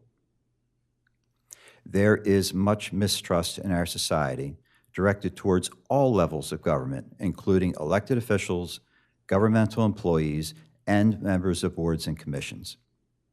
In my opinion, the best path forward is one that assures that the business of government is conducted in full view of the public. That means that the Planning Commission, for the purpose of large projects, should continue to exercise its authority as currently stated in Chapter 236.30. Thank you. Thank you, John. This is maybe a good point to acknowledge that Chairman Mike Bryan submitted a Planning Commission report to the Board of Commissioners that's embedded in the last agenda that gives, I think, a good synopsis of your workload over the last year. Pretty considerable. Thank you very much. Susan? Who else is speaking? You? Susan Stewart, maybe Nan, maybe others. Okay. Let me just pull this out here and make sure I know how to advance it. I'll just use the space bar, I guess. Okay. I'm here mostly to talk about the Planning Commission responsibilities and authority and past practices of what we've been doing for the last 16 years since site plan review went into effect. But I would like to ask, based on everything else that's been said so far today, I would like to ask you to think, as I go through what we've actually been doing and what our responsibilities are, think about what it would be. Think about the risk of changing final interpretive authority over to the building inspector as I go through this. I'm going to I have a number of factors. I'm first going to just do a quick overview about site plan review, and Commissioner Tier gets the prize of knowing that there have been 12 site plans in the 16 years. Very good. And next I'm going to talk about some litigation's already been talked about, probably too much. I'm not going to spend a lot of time on this, but there are a couple of interesting points to make about that litigation that does involve code interpretation and interpretations of the building inspector and the Planning Commission. Then the scope of site plan review. Where do building permits fit in, speaking of the building inspector? Then a comparison to other Delaware municipalities and their codes specifically for site plan review for the Planning Commission. The role of the Board of Adjustment. There is one. We've already been doing it. It's already ongoing, a role of the Board of Adjustment during the site plan review process, and I'll show that because that has not been talked about up to now. And finally, moving forward. So again, just a quick overview. I think everyone knows the site plan review went into the code nearly 16 years ago. During that time, there have been 12 applications. I will say that during the first 10 years, there were only maybe three or four total. So most of those have come up in the last 5 or 6 years, and we've got 4 ongoing now. 6 have been approved. We have 4 in process, and 2 kind of went away. So there's been a little, I think the activity may have been building in the last few years. I don't know if it'll always stay at this level. But here's some basic facts. There have indeed been lawsuits against the city in the past resulting from building inspector mistakes. And those lawsuits have cost the city taxpayers over $1 million. I'll talk about just a couple of brief things there. Also, we had 2 planning commissioners doing extensive research, and that's been embedded into the agenda. But in one case, planning commissioner looked at over 80 other municipalities around the country, and that none of them gives the absolute power to the building inspector to interpret the zoning code. The local research in Delaware municipalities also shows that only planning commissions or city and town councils have the authority to make final decisions in Delaware towns. So on the legal cases, you've heard of Ocean Bay Mart? I think I heard that a couple times today. I'm not going to spend a lot of time on this, but only to say that to remind everyone that it was one of the longest litigations in city history, costing over $700,000. And yes, the Board of Adjustment actually denied the appeal of or upheld the appeal of the building inspector and said they could build, but the Planning Commission overruled that anyway and said it had to be subdivided. But there are 2 points I want to make here, and that is when the lawsuit, which went all the way to the Delaware Supreme Court, continually referred to the rights being given by the original interpretation of the building inspector. When plans first came to the city in 2014, the building inspector at the time said, yes, you can build. She left. The next building inspector came in, and he was the one who found the language about one building on a lot. So again, I ask you to think, the risk of giving final interpretive authority to a building inspector means that initial interpretation back in 2014 could have been binding on the city, and Beach Walk could be here today. Think about that. Also, the reason I have this here is I think it's notable, given the issues that we are talking about, that the Delaware chapter of the American Planning Association and the Delaware League of Local Governments chose to submit an amicus brief that contained the statement, a mistake of a building official does not create any vested rights. And that's been talked about today.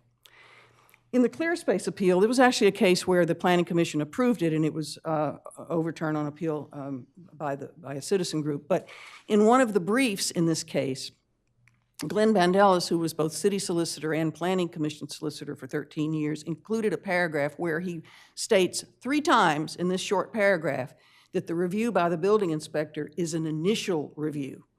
And he concludes by saying that the building official provides a report to the planning commission indicating the department's preliminary approval. And this is the way we've operated for, ever since site plan review went into code 16 years ago. This next case is really interesting, especially given what we're talking about here with the building inspector. This case does not involve the Planning Commission at all. It was quite a doozy. It was in August of 2019. I was in the audience at the time. I will never forget it. It was a Board of Adjustment case about the Baltimore Avenue Hotel that today is the Atlantic Crown, but it wasn't called that then. The building inspector the commercial building inspector had ruled that balconies counted in gross floor area and thus for FAR, but the developer did not read the code that way. So they appealed the building inspector's decision, and their attorney came to this meeting, stood right here at this podium, and showed photographs all over the city of residential projects that had been built where decks and balconies did not count gross floor area. So that hearing, right here in this room, revealed a discrepancy. And the 2 building inspectors were in the room at the time, the commercial and the residential one, and they looked at each other and said, you do it that way, I do it this way, right here in the hearing. So the point here is that 2 building inspectors working at the same time in the same department still made a different interpretation because they come with experience. You're going to hear later when building and licensing talks, absolutely there are strict qualifications for what you have to be building inspector and the knowledge they bring, but they bring different experience, they bring different context, and certainly they can interpret the code differently. And so with this, the only good thing to come out of this case is that we clarified what counts in gross floor area. We worked on that when I was a commissioner, and it took about a year to do it. But now the code is crystal clear about what counts as gross floor area. But at this time, after this case, the very next day, a sign went up at Building and Licensing saying, all residential plans must now count these spaces in gross floor area because the Board of Adjustment had upheld the commercial interpretation that they count. So that led to lawsuits, and it also disrupted a number of projects. These decisions are not new. Going back over 30 years, the Packham case is actually what is now the Brighton Suites Hotel in Wilmington. It had commercial on the first floor, and the code was supposedly not clear that the hotel above it could have lot coverage. It's the reason today that the code was clarified to restrict hotels, even in mixed-use areas, to 50% lot coverage. But at the time, the judge and the building inspector had allowed it to be built. It was quite a controversial case. The building inspector resigned over it. But the judge stated that no reason to give the opinion of the building inspector any great weight, and that he was in certainly no better position to determine the intent of the promulgators than this court. I thought this cartoon in the Gazette a few months ago was telling and was amusing because, as Commissioner Dewey just said, there's been a lot of misinformation and misinterpretation of the issues we're facing today. So you see this cartoon actually talks about a building permit and makes it appear that there's a lot of controversy or confusion about how that's approved. But here's the thing. The Planning Commission does not approve building permits. We never have, we never will. But the building inspector has full authority based on the final site plan approvals and conditions to approve building permits. And I'll go back to something that Max Walton said in the question I asked, which is that, yes, this is where his enforcement comes in. So he may not be making the final interpretive decision, but whatever final interpreting decision is made, he does enforce it on those plans. I will say that the Planning Commission doesn't even review construction drawings. When we see plans, they're stamped that say not for construction. What we do review is approving site plans for major projects. The only reason there have been 12 is because we are restricted, I'll get to that in a minute, of just the major projects with the biggest impacts on the city. The process that the building inspector goes through after that is even more intense and includes building codes and zoning codes, and all that is done after our review is complete.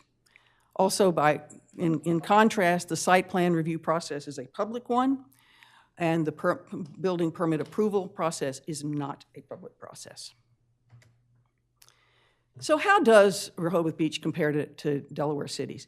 And we've talked about this before, where there are several others have mentioned this. In our code, it is only the 20,000 square foot parcel, 15,000 square foot commercial development, substantial renovation, increase in density, 4 or more dwelling units.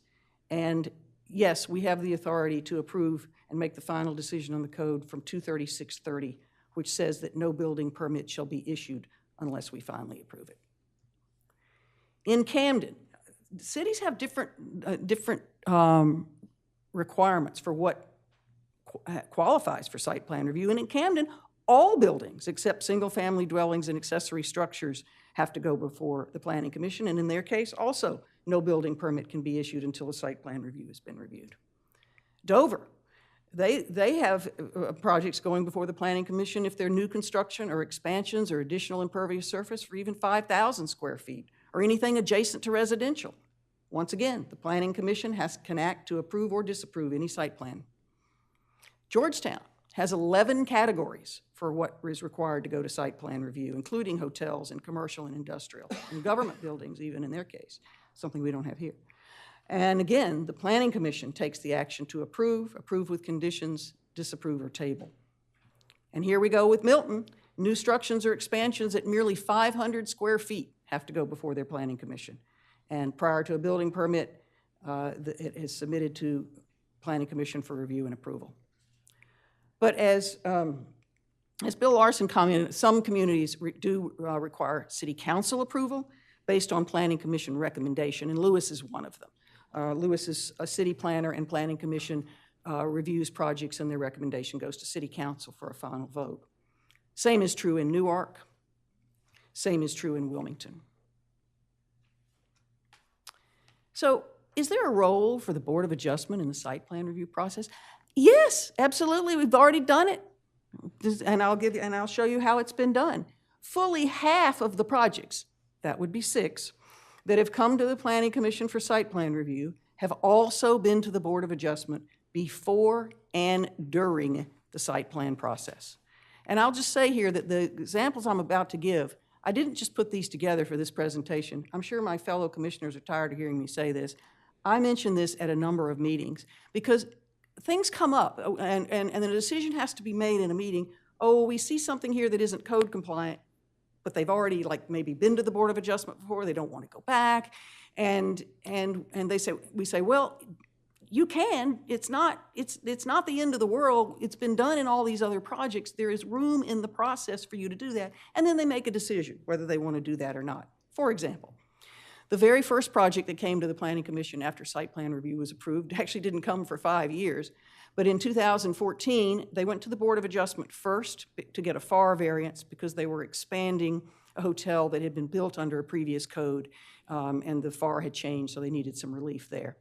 They then came for concept review a few weeks later. They came for preliminary site plan the following month. At that preliminary site plan, they brought 2 plans. One of them still had a couple of minor code, it wasn't in code in a couple of areas. I think one was the second floor step back, and they also needed a second stair tower. But the Planning Commission overwhelmingly loved that plan, not the code compliant plan that they had in their back pocket. So with the Planning Commission's blessing, the Avenue Inn went back to the Board of Adjustment in late October and got a couple of additional variances and then came back for their public hearing. And I will say this about the dates there. I'm rather blown away at how quick that entire process was. All 5 meetings took place in 3 months. You got August, September, October. I don't even see how that was possible because I know that notice requirements are pretty strict now, so I'll have to ask Ann how they did that. And I'll talk later about process improvements, but that was a pretty quick process all told, even though it required 2 trips to the Board of Adjustment. Rehoboth Elementary School did something very similar. They went to the Board of Adjustment before coming to the Planning Commission because they needed a lot coverage variance. And then they came for preliminary site plan review, and when it got into public hearing that summer, it was discovered that the lot coverage variance they had gotten wasn't quite accurate because they were counting the land into the lake, and so that didn't work. So they had to go, the Planning Commission determined that the number they had for lot coverage was incorrect. So they had to go back to the Board of Adjustment and get that corrected before they could come final hearing. And again, even that process only took 5 months. Whereas today, it takes longer. Now, part of that is the complexity of the project. I will say that the projects that have come to us the last few years have been more complex than the predecessors. Generally, they're not renovations, they're new construction. So One Rehoboth, which is on our agenda tomorrow for public hearing, came to us a little over 2 years ago for concept review.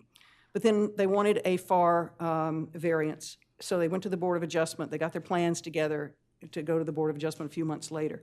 And then, again, because it's such a complex project, this is no one's fault, this is the nature of the beast. It took them about 8 months to come to us for preliminary site plan review for that project. But we had to put it on hold at that point because they needed a map revision, a LOMAR map revision, which they thought they would get in a week's time, and it took more like 6 months.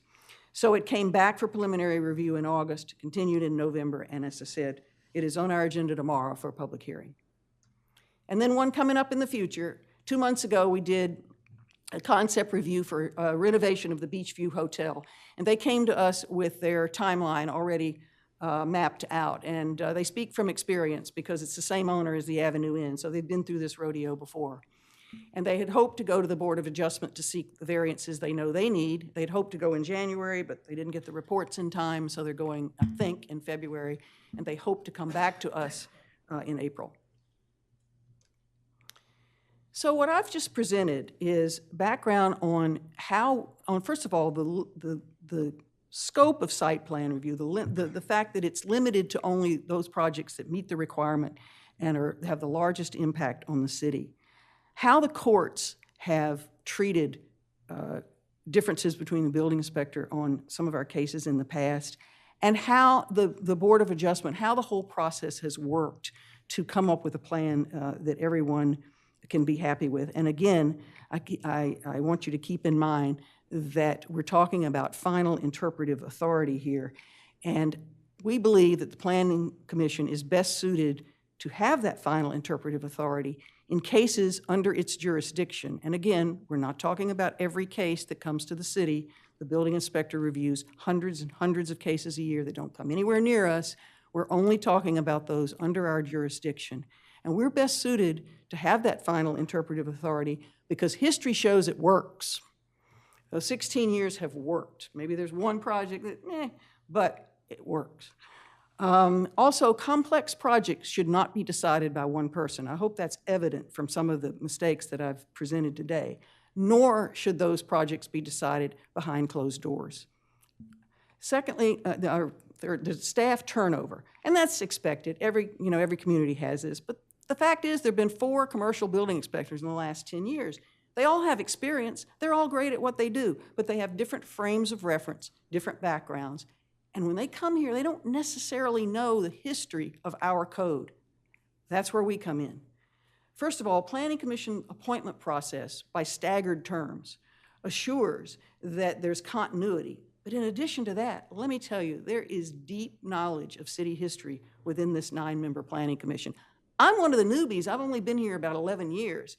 But if you look at the Planning Commission as a whole, there is decades of knowledge of city history. And one of the things we're charged with to protect the city from litigation is the consistent application of code.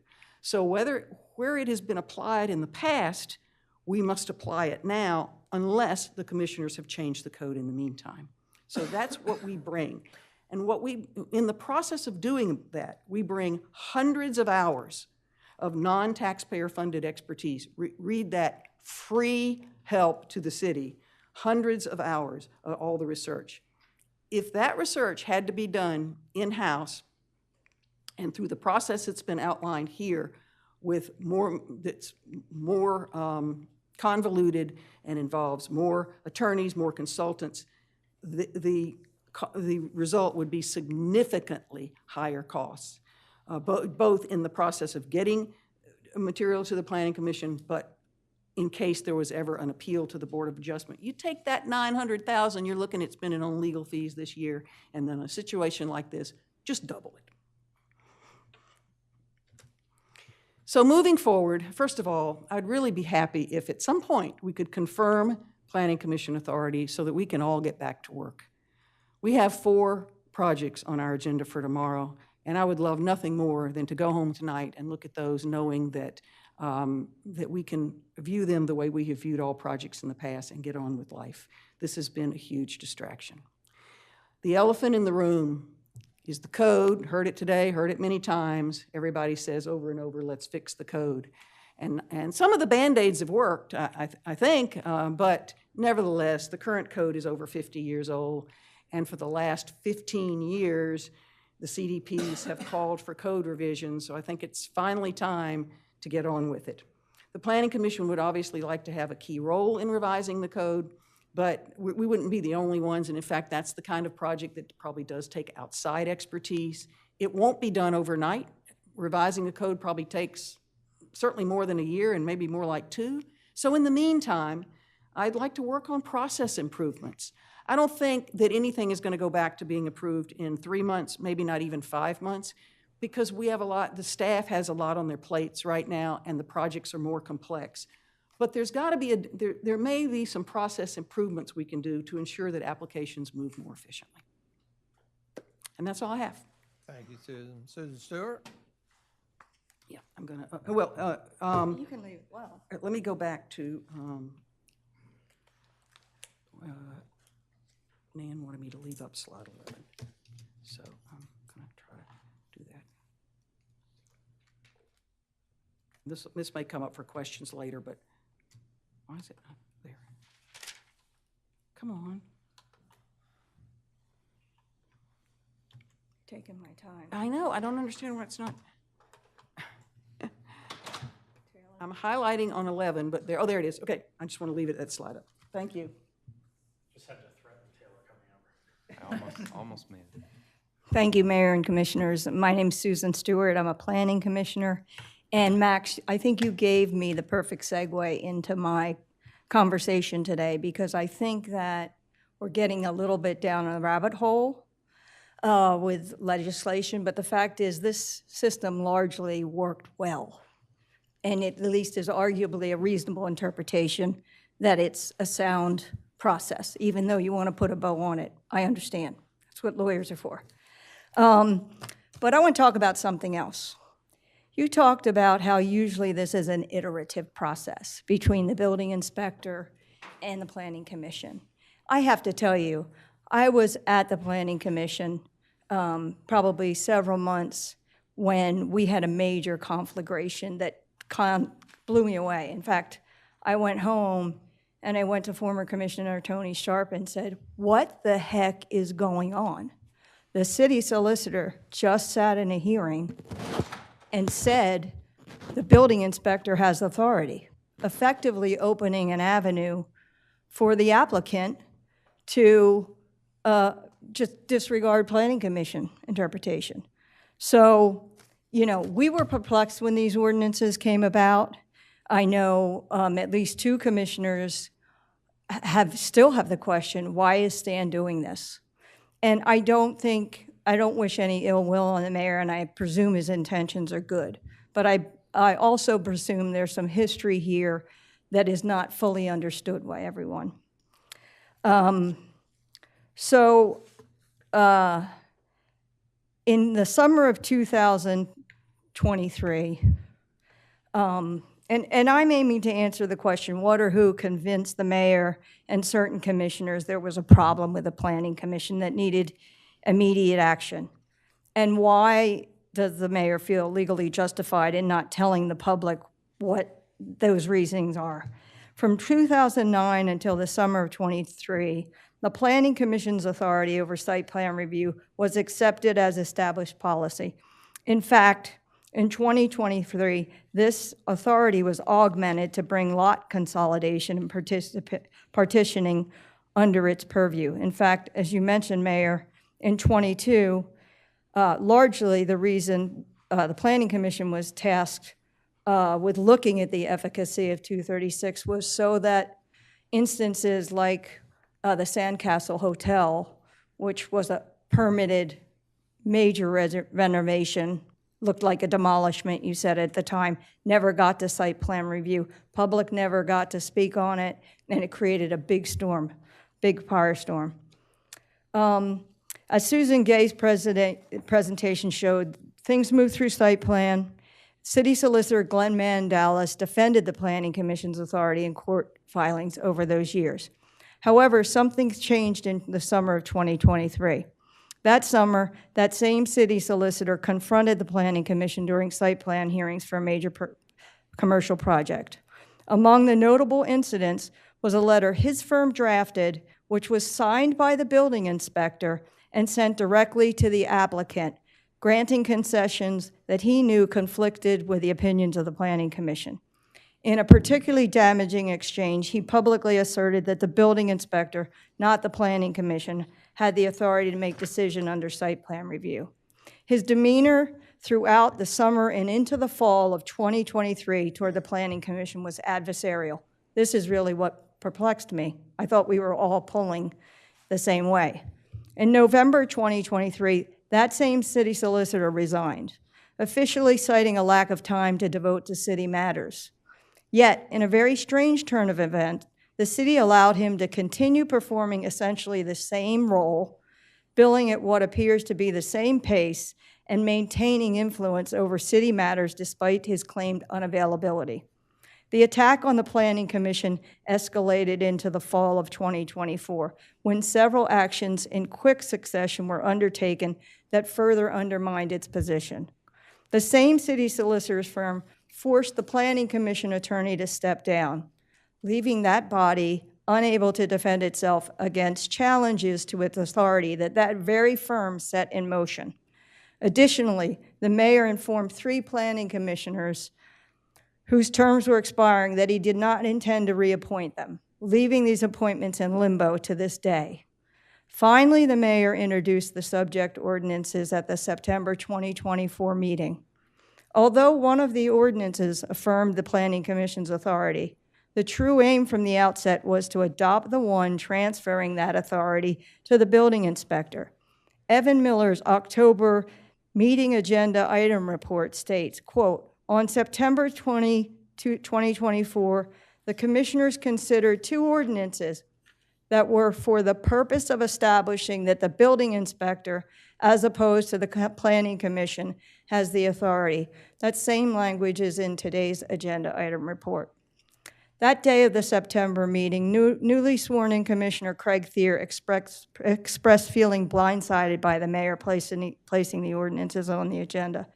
He pointed out that no justification had been provided for the change to the ordinances and suggested that an executive session or other private communications must have occurred between the mayor and sitting commissioners for those ordinances to have been drafted and placed on the agenda. The Board of Commissioners voted that day against moving the ordinances to public hearing. The mayor, undeterred, then placed those same ordinances back on the agenda the very next month, October 2024. Once again, the vote failed. Here we are, still without a clear understanding of what justifies the continued efforts to strip the Planning Commission of its authority. Many, including me, have asked the mayor to explain his reasoning. The public deserves to know what problems prompted you to propose such significant changes to the city code and practice, and why the silence on the matter. Regarding the latter, one possible conclusion is that the mayor believes secrecy is warranted, potentially under the legal exception to the Freedom of Information Act, which allows private meetings to discuss pending or threatened litigation. His silence, combined with the timing and urgency of these efforts, strongly suggests that this is the case. I accept that the mayor and the subset of commissioners who support stripping the Planning Commission of its authority believe they are doing what is best for the city. They have honorable intentions. However, if that belief is based on legal advice from the very firm that instigated the conflict with and took steps to undermine the Planning Commission, then that advice should be viewed with skepticism and the conclusions drawn from it reevaluated. For those supporting the change, please read the letter of June 2023, which appears on the Planning Commission June 2023 memo hearing agenda, sent from the building inspector to the applicant. Why does it read like a legal brief, and why was it sent directly to the applicant instead of included as part of the building inspector's report to the Planning Commission, as is the established policy? View the video of the July 2023 Planning Commission hearing. Does what you see and hear cast doubt on the genesis of this conflict and the basis upon which you believe that the Planning Commission's authority needs to be taken away? Why make changes to an ordinance that has worked well for almost 16 years, and why do it now?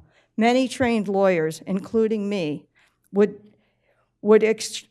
urge extreme caution in considering such measures during the pendency of litigation or considering them to accommodate a single applicant.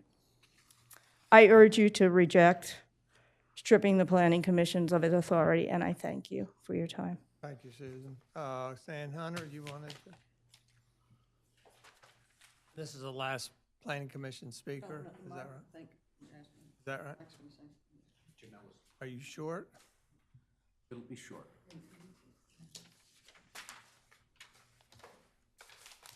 Okay. Identify yourself again. Yes, Nan Hunter, a member of the Planning Commission, property owner, resident of Rehoboth, and now it's good afternoon. So I just want to try and step back and address two issues. One is, yes, the system works, and how does it work? Does it make sense? Yes, it makes sense. Applications come in. They go to the building inspector's office. This is the pre-Planning Commission review by employees of the city. The same thing happens in every one of the other Delaware jurisdictions. At some point, there may be a conclusion by the applicant, as has happened in the past, Susan pointed out, that they do need a variance. Sometimes we advise them to get a variance because a variance can eliminate problems that don't delay the process for months and months and months. So they go to the Board of Adjustment. The Board of Adjustment is there to issue variances. If it issues a variance, the applicant comes back to the Planning Commission. It has its variance. We're fine. We take the variance for what it is. Then we do continue or finish the preliminary review, and then we do a public hearing. Now, why, after having the application go through the staff, and possibly at some point over to the Board of Adjustment, do we have a public hearing? Why do it? Well, the public deserves to be part of this process. And the public hearing before the Planning Commission, before the Planning Commission issues its final decision, finally approved or not, and reviewing the site plan, that is the only time the public has any formal input into this. And we have heard from property owners, we have heard from others, and again, I remind you, this is only site plan review. This is only big projects, almost all commercial projects. Then the Planning Commission meets, it reaches a decision, and guess what? We issue a written decision. That's another formal requirement for the Planning Commission, not for other entities. And then if the applicant wishes to challenge any of that, the applicant appeals to you, to the Board of Commissioners. That is what has gone on for 14 years, and it has not ever been raised until very recently, which I won't repeat the references, very recently. It has been clear to everyone. It's been clear to the public, it's been clear to the attorneys, it's been clear to the city officials. The Planning Commission has the final interpretive authority. There is no reason to put in that extra clunky step to go from the Planning Commission after the applicant has had the opportunity to secure variances to go back to the Board of Adjustment in some kind of appeal. There is no appeal jurisdiction for the Board of Adjustment. So what I want to stress to you is that if you want to spend more money and take away public transparency and accountability, then shift it so that the final interpretive authority goes to a city employee who is not required to go through the steps that I outlined, from whose decision an appeal would go, an appeal by the Planning Commission, to the Board of Appeals, which is not an elected body. You are an elected body. We are talking about policy issues for land use for this town, and we're talking about the big issues. We're talking about who sits on the boardwalk and who gets to build to the max of height, and all those things that the public actually cares about. And I think that those final decisions, frankly, should be made by a board that is accountable to the public, accountable through elections, accountable through considering and giving your own reasons. In the public hearings that we conduct, we hear not only from property owners, we hear scientific evidence. You've got real issues with regard to the environment coming down the pike. We are a coastal community. None of that is guaranteed to be considered. Now, I don't want to suggest that the Building and Licensing Office is well, I mean, you've heard a lot of issues about the Building and Licensing Office. I am not here to cast aspersions on them, and I'm not here to say that they, might not meet with somebody, but they don't as a practice because they're not required to. They don't meet with other property owners, to my knowledge. They certainly don't meet with them in public. There are no public meetings. The public has no opportunity to comment and to participate. So if you want to get rid of public participation and public accountability for the biggest building projects in the city of Rehoboth, then give the final interpretive authority to the building inspector, have that go as a binding decision to the planning commission, which would mess up all kinds of issues with regard to estoppel and other things, and then force the planning commission to appeal to the Board of Adjustment, a move that has never happened in Rehoboth, and as far as I can tell, has never happened anywhere in Delaware. Thank you. Jim? You'll need to come to the microphone if My you're, points have been covered. okay, thank you. All righty, thank you. Did you want to say something, Mike? Just briefly. Yeah, just state your name I'm getting again. as stiff as you are. Mike Bryan, Chair of the Planning Commission. Thank you all for giving us this opportunity. I would just like to add one point that has not been covered here today, and that is the expense of all this. This thing has gone on since October 2022, August 2022. A zillion hours have been spent trying to convince the mayor. I've met with you, vice chairs met with you, we've met with others in the administration, and all along asking for this A, to go away or simply be resolved in a way that made sense. And finally, we're here in 2025. I don't know how much money you've spent as a city on the lawyers that are here, but my guess is, a reasonable guess would probably be in the $100,000 range. And I would suggest that money can be well spent elsewhere rather than trying to get into this type of dispute with one of the bodies appointed by you. We're part of the city. And the whole idea to anticipate what building and licensing is going to say on their slide deck, the whole idea that the Planning Commission may change and may not know what they're doing in the future, you appoint us. You have that power. And you can reappoint us when terms expire or not. But that's a specious argument that I would like to preempt by pointing out that you are the ones who constitute us. And so I would ask that you give us door number 2 or whatever it is that says our power stays the same, and let us continue our work. We're up now to frequently having 2 meetings a month because our workload is so heavy. We're here today, spending a day arguing over this issue. And I would respectfully submit time can be better spent. Thank you. Thank you, Mike. Who's building and licensing presentation? Can we take a 5-minute recess while they set up and relief break? 5 minutes, no more.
It is 12:32 p.m. We are resuming business. We've heard presentations of on behalf of the commissioners, the planning commissioners. Our next step is presentation of Building and Licensing Department by City Manager, Assistant City Manager, and Planning Community Development Director. Mayor, Taylor? quick question if I could, please. What? Quick question if I could, please. Sure. Yeah, so this is a question, I mean, it's come up a couple of times over the course of the last 2.5 hours, and it was actually something I had written down as I was preparing to come here today, which is, it's been 2.5 years. I'm trying to understand why has it taken 2.5 years to get to this point, and even today, it's not the end point. I was hoping that we were going to pass a resolution today to go to a public hearing to just, finalize this, which isn't on the agenda, so I don't know what your plan is for that. But that's not my question. My question is why has it taken 2.5 years to get here? I don't have a good answer other than this was in the hands of the former city manager. And, I'm getting condemned for all this stuff. It's hard to hear, but this was largely all the doing by the previous city manager. And it's just taken a lot of time. When you say previous city manager, which city manager? Lawrence Christian. Okay. So what happened? You said this was the doing of Lawrence Christian, so maybe you can kind of help educate me on, what did he do? And was he directly responsible for this? Is something he called for? Because I was not involved in any of that process. I think you were the mayor at the time. I think you've been the mayor for about 4 years now. And again, I appreciate I'm putting you on the spot, but put yourself in my shoes where this is something that's been going on for 2.5 years. There's a reference to legal fees. I've done some of my own analysis on what we've spent on legal fees. I'm not going to mention it here, but again, we're 2.5 years into it, so I'm trying to understand why has it taken 2.5 years to get to this point. Well, and I have left it to the previous city manager who I think spent over a year at least meeting with some of the planning commission members where I was not involved in those meetings. Could I have pushed it on faster? Maybe. But it's been, I think Mr. Christian's been gone for, somebody help me out here, 1.5 years now? Can somebody help me out? Has he been gone 1.5 years?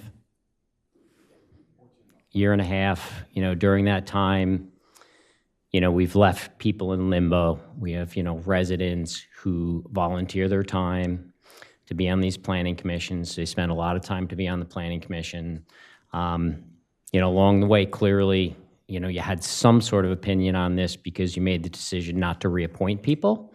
So again, I'm just going to kind of come back and say, it's 2.5 years later. Why did it take 2.5 years to get here? And what's not an acceptable answer to me, and we can all kind of get into this crazy definition of what is or is not acceptable, but what's not okay with me is that it was the previous city manager's doing, and that was 1.5 years ago. Well, it's been in the hands of city manager and assistant city manager for the last 2.5 years, and I've had minimal input on it.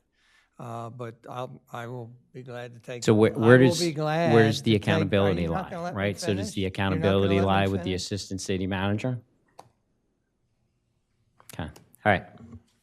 Thank you. Evan? So I will start this off. So good afternoon, Mayor, Commissioners, and Planning Commission members. Thank you for your time today. So ultimately, when the Board of Commissioners requested this joint meeting, they did request a presentation by the Building and Licensing Department. I think many of you are familiar that that department does report to our Assistant City Manager, Evan Miller. So he is going to start off this presentation, and there is a timeline of events that Evan's going to detail for you, Commissioner Thayer. So I'm not sure if that'll be helpful to answer a little bit of your question, but then we also have our Planning and Community Development Director, Mary Ellen Gray, so she will also go through some things that the Building and Licensing Department does on a daily basis and a little bit about their positions and some considerations, but these are not, anything that have to be totally taken for what they're worth. So, and then we also have our chief building inspector here with us, Matt Janis, if you have any questions of him. So, Evan. Thank you, Taylor. Good afternoon, Mayor and Commissioners, Planning Commission members, members of the public. Again, my name is Evan Miller. I'm the Assistant City Manager. With me is Mary Ellen Gray, Planning Community Development Director, who's going to help me through this presentation. And as Taylor mentioned, Matt Janis, Building Inspector. So I want to thank you again for the opportunity to be here today. Just a brief agenda of what we'll go through in this presentation that, again, as Taylor had mentioned, just a timeline that goes a little bit more in depth from what Mr. Walton had provided previously. We'll touch on some of the existing city code, which has been talked about already today. I've asked then Mary Ellen to talk a little bit about the site plan review process with the Building and Licensing Department, the qualifications of the building and licensing staff, in addition to some considerations, and that's exactly what they are, is considerations for you all to consider, and they revolve primarily around the area of the professional experience, the application review, and then disagreements. So to address the timeline, again, there is an agenda item report included within the agenda. I want to thank Commissioner Stewart for pointing that out. That agenda item report does provide a similar timeline. This is just a little bit more condensed. But essentially, as I think the mayor had started off, really this stems back to August of 2022 when the Board of Commissioners referred to the Planning Commission the task of evaluating 23630 site plan required purpose and considerations. In February of 2023, the Planning Commission produced their first draft of recommendations to Chapter 236. And then on March 29th, the staff discussed a desire to conduct a rewrite of Chapter 236 with Mr. Bryan and Mr. Luke Mehta. Really, the goal of that rewrite effort was, among other things, to really have a desire to resequence the article so that the process flows better in the code. Also, one of the things we talked about was requiring a concept review rather than leaving it up to the applicant to decide whether or not they wanted to proceed with one. To develop a clear process with checklists and flowcharts for each step of a site plan review, and then more importantly, to develop a fee schedule to ensure that we're able to recoup the costs associated with conducting a site plan review. So we've talked a lot today about the costs associated with not only this topic today, but also just in general, site plan review, so we wanted to make sure that we could accurately recoup some of those costs. So then that commenced a rewrite effort with the Planning Commission Chair, Vice Chair, the Planning Commission Attorney, several city staff in Wallace, Montgomery. We had a total of 3 meetings, April 27th, May 5th, and May 12th, really to do that comprehensive rewrite that incorporated the Planning Commission's original recommendations from February. During that process, also, the city manager, Christian, as was mentioned before, did keep the commissioners apprised of that rewrite effort through weekly updates to the Board of Commissioners and his running projects and initiatives report. That project continued beyond the meetings in June and July, really, with just Wallace Montgomery continuing to finalize and share the drafts with the entire team on that effort. And then ultimately on August 17th, those documents were sent via email to the Planning Commission Chair for the Planning Commission's consideration. The rewrite was discussed September 2023, and that was when the Planning Commission did formally request a joint meeting with the Board of Commissioners. As you know, that joint meeting never took place. And during that meeting, there was also discussion about a desire to return to the February recommendations and incorporate further changes to the February recommendations. And then January of 2024, that was when we received the formal resolution from the Planning Commission, which proposed additional amendments to 236, which that included the independent review of site plan to determine whether it complies with the city laws and regulations, including but not limited to Chapter 270. And just to again go back to the agenda item report, both the Planning Commission recommendations and then the Wallace Montgomery deliverables from the rewrite effort are included in the agenda item report in the agenda.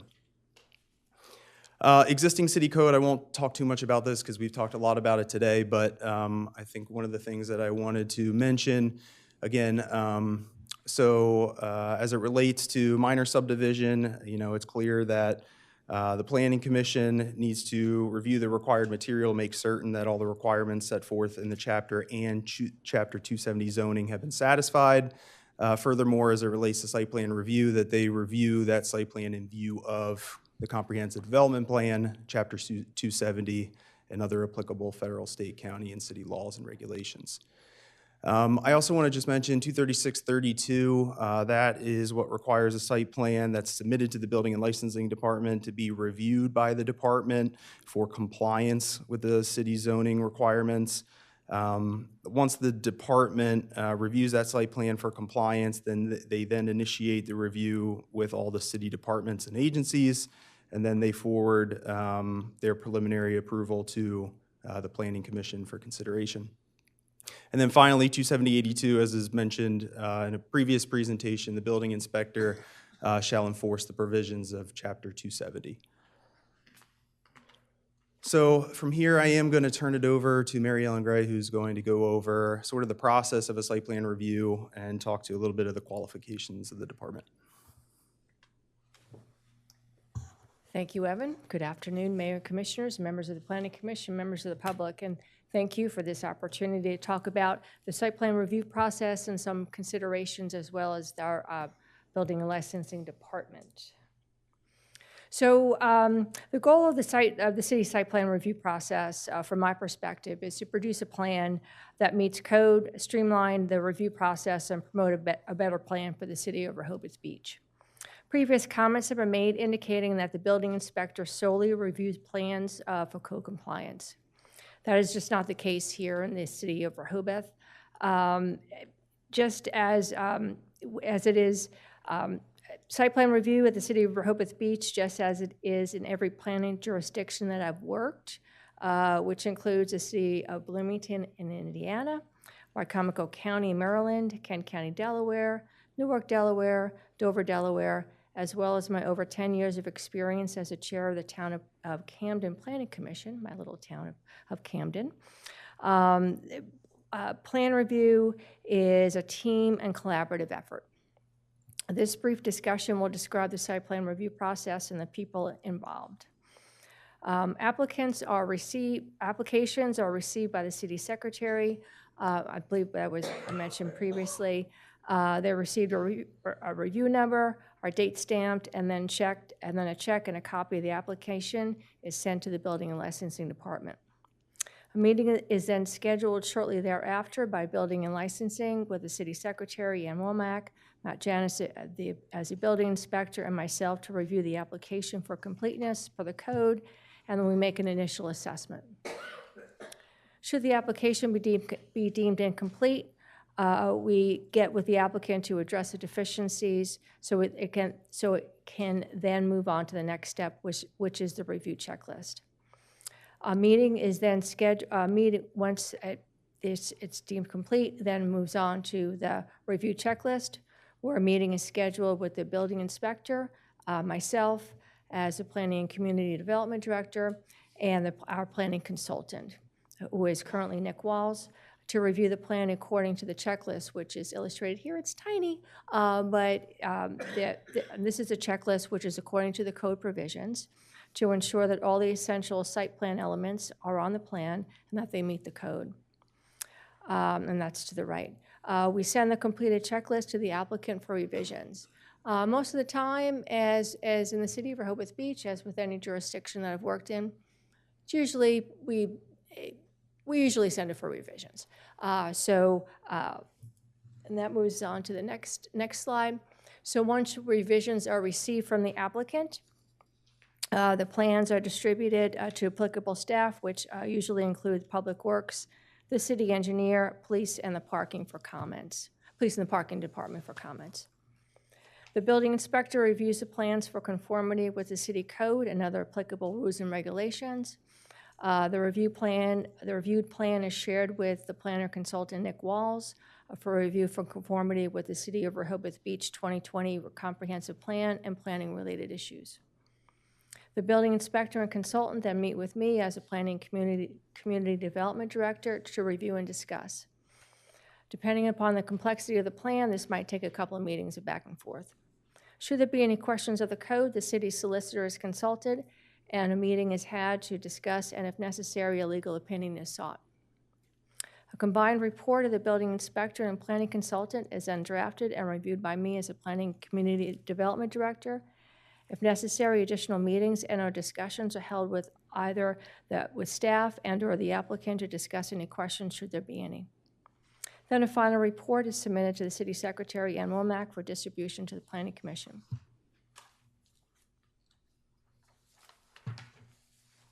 A key part of the site plan review process, which is my role, is communication and project tracking. I do that by having regular meetings with the building and licensing staff, our consultant, the city secretary, and we have biweekly meetings. We've recently combined these biweekly meetings to have it with the chair and the vice chair of the planning commission, as well as the city solicitor, the planning commission solicitor, B&L staff, and Wallace Montgomery, and the city secretary and WOMAC. And this is in order to discuss plans and related questions and issues that arise. We also meet with applicants at any step of the review process upon request in order to address any questions or issues they have. For the goal of this review process, as I previously mentioned, is to produce a plan that meets code, streamline the review process, and promote a better plan for the city of Rehoboth Beach. Finally, another piece of the review process is project tracking. I understand and I'm aware of all sorts of project tracking software. While I might be accused of being a Luddite here, I have found that an analog method of a good old whiteboard, through my experience, work best. That's a picture of my current whiteboard. It's messy, but it works for me. So I want to move on to qualifications of the building and licensing staff.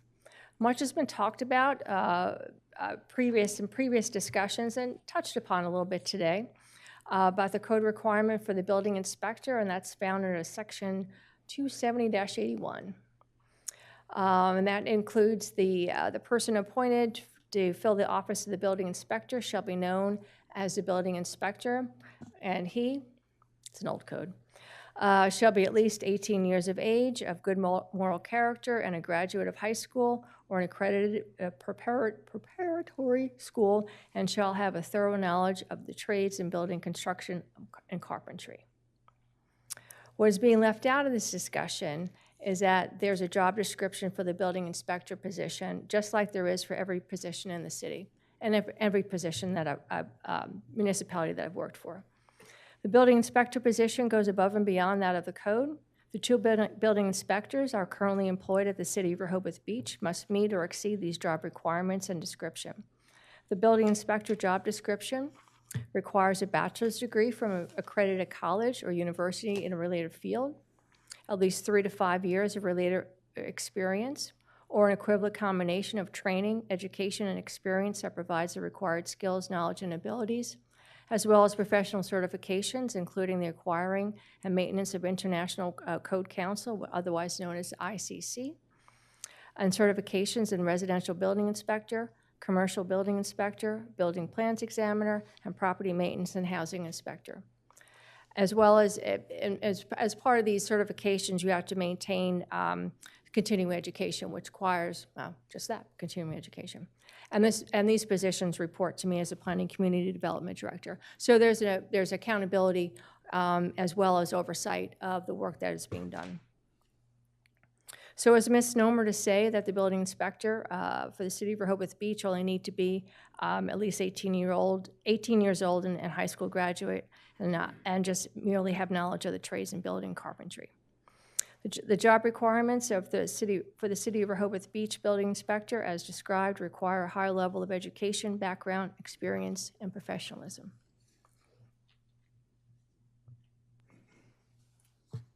Moving on to my position. In my position, it has been added, I think, for a couple of reasons. One is, and there's been discussion here about past issues with building inspectors.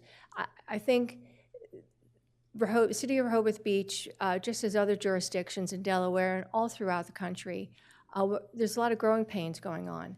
and there's a lot more development. And pace of things is a lot quicker.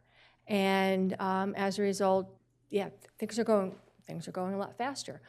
And applicants want things quicker. So my position, this position, the Planning Community Development Director, was added to bring on additional resources and some additional expertise and additional help to the building and licensing department to help manage the building and licensing process, as well as the site plan review process in interaction with the Planning Commission, because there's just a lot more. There's a lot more of everything going on.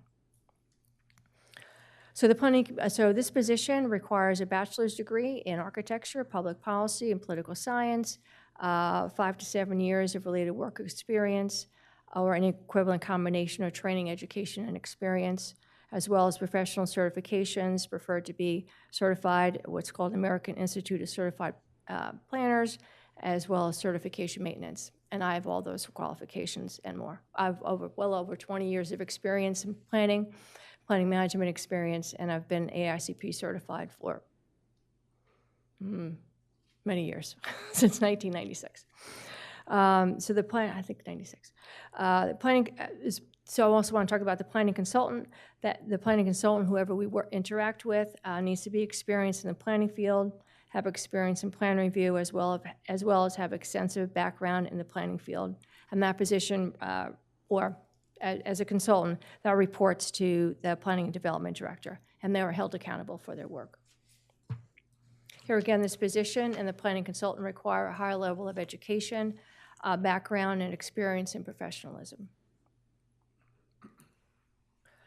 So this last set of slides there's just a couple more, are aspects and issues to consider when looking at which is in the best interest of the city to determine whether a plan meets code compliance, either the building inspector, and by extension, the building licensing department or the Planning Commission. And I also wanted to emphasize, I think some of the discussion today has been, I think we all have the best interests of the city at heart. We want what's best for the city. Whatever policy choice the commission, the mayor and commissioners decide is in the best interest of the city. And here again, the city's been changing and growing, and with growth comes conflict. And I think you're seeing some of that. And I think some of the discussion today is been posed as an either or. And I guess through this discussion today, I'm seeing it less as an either or and more as an area of focus. And the area of focus is more of, should the building and licensing department be focusing on a plan meeting code compliance, and then which frees up the Planning Commission to focus on other areas of the code, which I'll get into here in a couple of slides. My experience as a planning commissioner in the city and the town of Camden, just a quick story, we have a couple minutes. When a couple years in as a planning commissioner, town of Camden, they had lost their planner, and they didn't have a consultant hired. So they asked me to review their plans for site plan review. Being a planner, I'm like, okay, as a planning commissioner. And their process is, I need to be clear on this, their process is they have their consultants, or they had, at the time, a planner, and a hired in-house planner review their plans for code compliance. Then the Planning Commission reviewed the plans for other aspects of the code. Excuse me, other aspects outside of code compliance. And I was like, oh, okay. I did it, but I was like, I don't have time to, I wasn't comfortable with it. As a volunteer, I was not comfortable determining code compliance for for a municipality. I was just saying that was my experience, and I recommended some consultants, which they hired, and we moved on. So now we're back to a consultant determines code compliance for the plan, and then the planning commission looks at other aspects of the code, other aspects of the plan. Getting back to the issue at hand. Okay. So the first consideration is professional experience.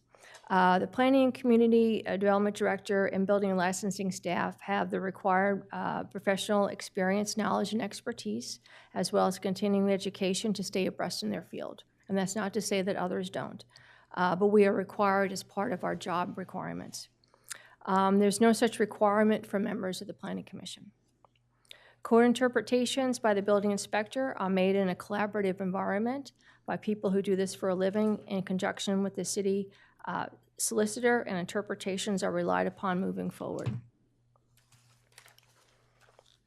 The only code requirement for a planning commissioner per 51-2 is that a planning commissioner be a resident and a property owner, a registered voter, or persons eligible to register to vote within the city of Rehoboth Beach.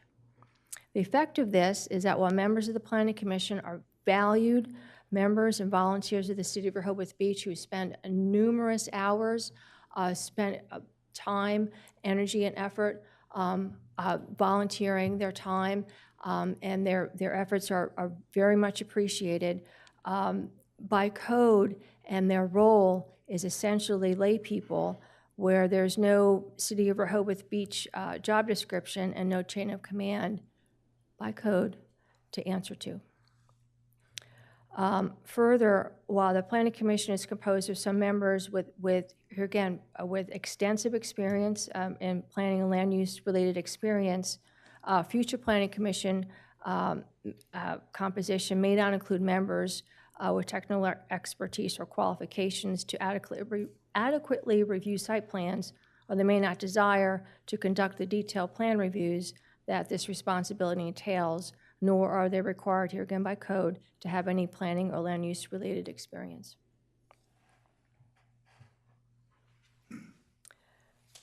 The second issue to consider when looking at which is in the best interest of the city to determine whether plan meets code compliance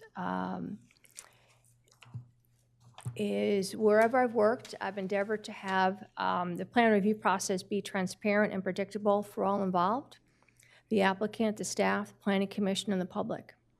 This, to me, is a main tenet of good governance from a planning aspect.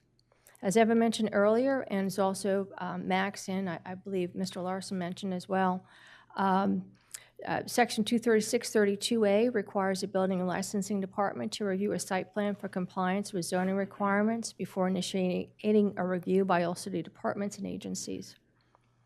To have the Planning Commission then review a plan for compliance with zoning requirements after staff has done the review, completed a report, and interacted with the applicant introduces uncertainty into the process, especially the development community.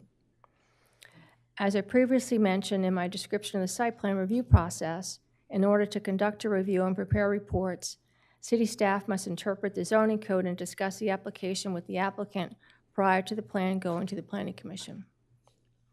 When the plan gets to the Planning Commission, there may be different interpretations of a code provision by the Planning Commission. This might lead to more frequent changes in a plan, potentially costing more time and money for all involved. The Planning Commission has every right to ask or encourage the building inspector to reconsider a certain zoning decision. And I stated this afternoon, or this morning, I'm not sure of the time, the disagreements with staff have been few and far between. These issues can make the application review process sometimes unpredictable, and a non-planning term I like to use can be hidgety-pidgety. The site plan review process needs to be the opposite of that, and needs to be transparent and predictable for all involved, including the applicant, the staff, and the public.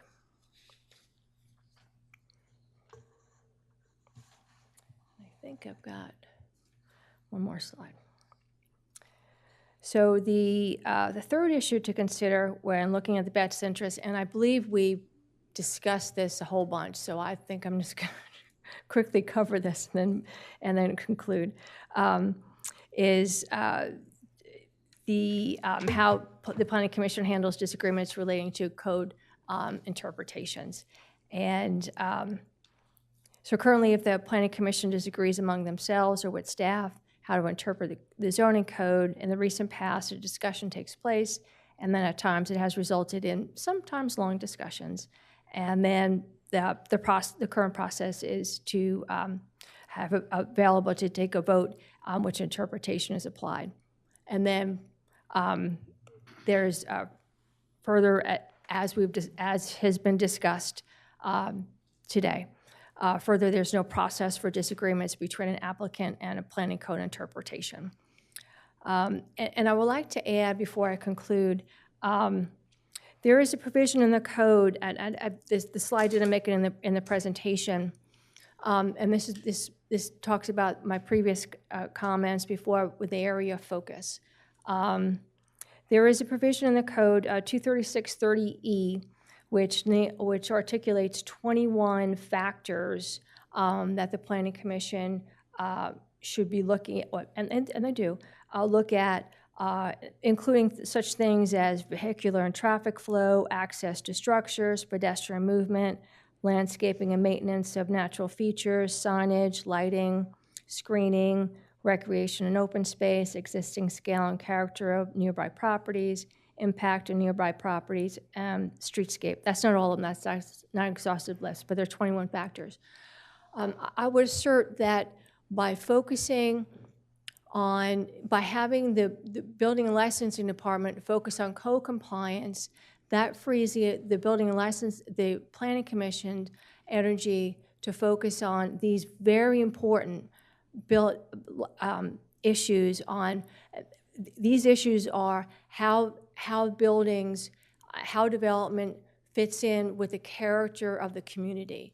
And it's been my experience in working as a planning commissioner for my little town of Camden, that's a very important role of a planning commission is how a development fits in with the community, and not as much as, you know, it does is the setback 1 foot off. It's more of is the signing appropriate? Is the back of the building? Are we going to be looking at is the a question I had the other night? Are we going to is the back of the building going to be facing a road, and how is that back of the building going to be looking? Things such as that nature. So I guess it's to me it's more of an area of focus. I would like to conclude. So that's here again my perspective on that.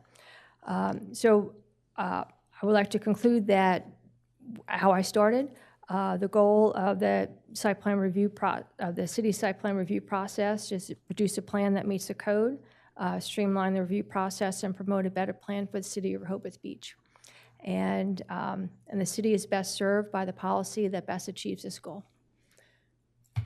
That concludes my presentation. Thank you, Mary Ellen. Are there any questions of Mary Ellen or Commissioner Saunders? Mary Ellen, and I appreciate your experience and the experience of all the building professionals that work for us. But on this considerations professional experience, you talk about code interpretations are made in a collaborative effort environment by people who do this for a living, in conjunction with the city solicitor, and interpretations are relied moving forward. Nowhere in there is it mentioned the stakeholders. We have 9 people sitting here. Each one of them is a homeowner, a taxpayer, hopefully a voter. Isn't that important to you? Of course. And Why so did you leave them out? So a part of when a code interpretation is made, that would be made public during the Planning Commission review process. So that. I'm sorry, which planning? Because my understanding, again, I was under the impression that you're your presentation was going to be neutral, but I'm interpreting your presentation as a pitch to take over site plan review authority. And if I'm incorrect, you can correct me right now. But under your pitch, which is to take over site plan review process, as we discussed earlier, there is no public review, right? Your department makes a determination, and then if people are paying attention, they find out about it. And if they're not paying attention, then they don't find out about it. So help me please answer Mr. Saunders' question. How does the Planning Commission get involved when they essentially don't exist, as we discussed earlier? Of course. So the plan and the report, so we make a report, and the plan and report go to the Planning Commission. For what purpose? I'm trying to understand for what purpose. When they don't exist, Because who's going to look at it? the Planning Commission has final approval of the plan. They do today. Yes, and I'm not arguing that they don't have final plan approval. But your presentation reads like you want to assume the site plan review responsibilities today. No. I apologize if that's the way it came across. I'm talking about to review a plan for code compliance. That's the difference. Commissioner, if I may, just a second. So, really, Mr. Secretary, I'd like her to finish answering the question. Sure. So here again, I apologize if it came across that way. What I'm presenting is that the Building and Licensing Department, as we interpret the code and as indicating in the code, let's go back up here, that 23632, the third bullet down, that site plans submitted to the Building and Licensing Department, this department shall review the site plan for compliance with zoning requirements,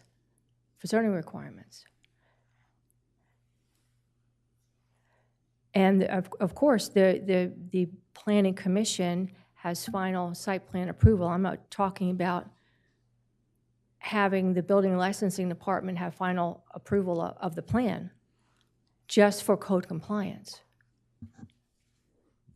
Okay. I mean, I'm sorry, but that's not my interpretation, but that's okay. And I'm sorry, Commissioner Saunders, I hijacked your question, so I want to turn it back over to you, so I apologize. Well, if I Didn't say that, Marilyn. It clearly says, code interpretations are made in a collaborative environment by people who do this for a living. Yes.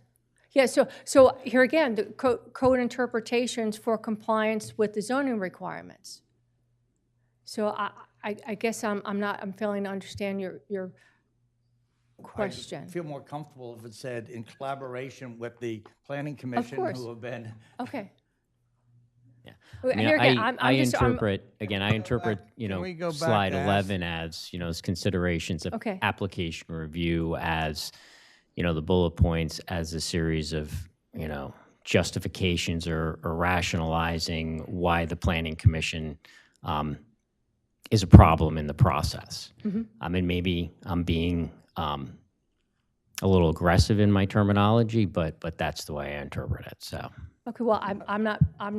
That is not my intent. My intent is just to go with what the current code is our interpretation of the current code, which is to determine code compliance and then forward it to the Planning Commission for their review for final site plan, final approval. Which is the process today, right? They do a first pass, they do an initial review, and then, when applicable with site plan review, they pass it to the Planning Commission. Okay, all right. Thank you. Can we go back to asking to be acknowledged and have the floor? Did you want to say something? Yeah, just Commissioner Gossett? Thank you. Clarification, if you will, in your comments about areas of focus, and you referred to code compliant. So when you're referring to that, is that a subsection of the code being the zoning code 270? Yes. And can I finish? Oh, I'm sorry. I'm so sorry. And then there are other aspects of the code that you referred to, such as signs, the back of the building, issues of this nature. That also is code compliance. So I'm fuzzy, if you will, to use a term that has been used today, Right. About code compliance. Right.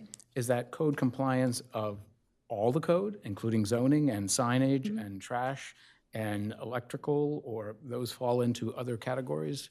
I'm just not clear. So what is your definition of code compliant? Sure, so we are looking at all of the code provisions, and then the planning commission reviews it for that and looks at those aspects and see whether there are other things that they would like to add or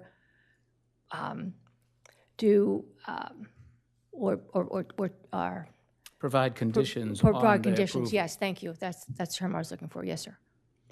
So if a responsibility of the planning commission is in their role to provide conditions on certain aspects that the building official has recommended, how do we then take that role of the planning commission any differently than it is right now, of what we're possibly column A or column B here? I'm just not clear of what we would obtain or gain by a change in the current process that's in place. I think I would defer to Mr. Walton on that regarding the code and the two code provisions, because I think this argument is, This not ordinance- our discussion is. goes This to ordinance the only ordinance. focuses on 270. Yeah. It doesn't, so the subdivision would remain exactly as it is. So it's my understanding that this discussion is regarding the proposed ordinance changes. Yes, That was- exactly. Which yes. only focus on who is the interpretive body Yes. of the zoning code, Yes, not of any other code. yes, that's, Anybody else? If I could, just a couple other sort of technical questions. Thank you. You mentioned about the application received and then the issue of a report by the building inspector and the group from there. Is there any average time between the application received and when that report is issued? it depends. So give it a shot of, is it a week, is it a month, is it a year? I'm just, any relevant? Sure. So I say it depends upon when we get the application, the revision back from the applicant. So if we get the revision back from the applicant, let me do a general timeframe. Sure. Timeline. So we get an application in, and usually within the first week or two, we will set a completeness review with the city secretary, and then if it's good, then we start in on a review, and then we do the checklist, and then we get that out to the applicant. That's usually in about 2 or 3 weeks' time. We can get that checklist done, depending upon our other workload. And then we send it to the applicant. Sometimes the applicant will get it to us within a week or two. Sometimes it takes a month or two. One applicant we haven't heard from since November. So it just depends upon when we hear back from the applicant. So when we get the plan back, then that will usually be another couple of weeks until we can get the plan, the report, the final report done. And how are those metrics, if you will, or expectations to the applicant communicated? So we'll let them know what, that goes back to my whiteboard. We'll let them know. Whiteboard's in your office, so I'm just curious. Yes, yes, whiteboard in my office. So we'll let them know what we have in the queue, to let them know kind of where they are in the queue, so to give them an idea as to when they can expect and answer back. Assuming when they get us the information back. Because sometimes the applicants are a little optimistic as to when they can get us information back. Thank you. You're welcome. Is there any members of the Planning Commission who would like to ask a question? I may have a question. Anybody else? Sure. Do I have to identify myself again? Yes, you do. Oh, But gosh. for the Susan Gay. recording, we want to know. Okay, yeah. I don't remember Susan? which, yeah. Yes. I said identify. Susan Gay. Did you say I it? think I did. Did you say it Oh, I loud did. enough? Oh, maybe I said it in my head. Okay. Susan Okay. Gay. Or I should say, as Vince does when he comes to our meeting, I'm still Susan Gay. There That's you what I go. should say. That's good. Okay, there was a slide you had about the process internally, and you were just talking with Commissioner Gossett's question about that. So now, and I say this with humor and not to be critical, but now I know why we're not doing site plans in 3 to 5 months. Okay, now I know. Because there's a huge process here, and a lot of it's internal, and I know it involves applicants, and I know it involves more complex projects than perhaps were in the past. Right. But I have two questions, one sort of suggestion and one question. The suggestion is, perhaps if we came into it earlier in the process, like what if the plan has issues? Maybe we could still see it at that stage. And I understand that concept review is something that will be required if that revision of the code is ever put in.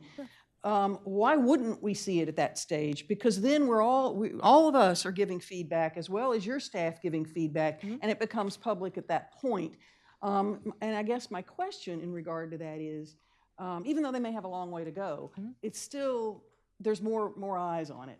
But my question is, when you give them feedback between plans and while you're waiting on the revision, is it verbal feedback or is it written? So that's where the checklist comes in. So that's all written up on the checklist. But I mean, substantial feedback is on this part of the plan isn't right, and rather than just a checklist, do you give them substantial feedback? So when we have the checklist, we send them the checklist, and then we usually follow it up with a meeting if they ask for a meeting. Usually I'm sorry, I apologize. On the checklist, we always have comments in the checklist. So they're written. We find it most helpful, and my experience has indicated that it's helpful to have things written down so you have a record. And that's what I'm wondering. I don't know if we see that. I know we see a checklist, but I don't know if we see all iterations of your review by the time we get it. Right. So that would also be We haven't been sharing helpful. that. Happy to share that, sure. And happy just to, want- 'cause it if needs you to want be to. sort of part of the record. Sure, That's- sure, if you want to, and if you want to see, sure, we can talk about that offline, sure, if you want to see plans during that period, sure. Okay. Nan?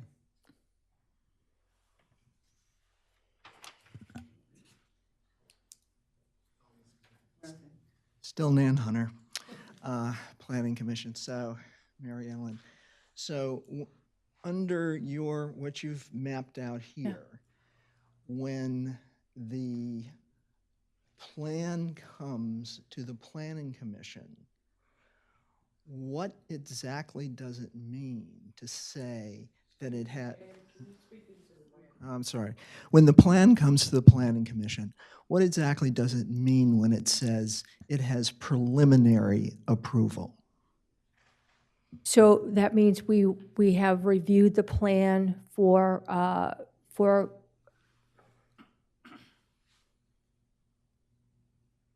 per 236-32 for compliance with zoning requirements.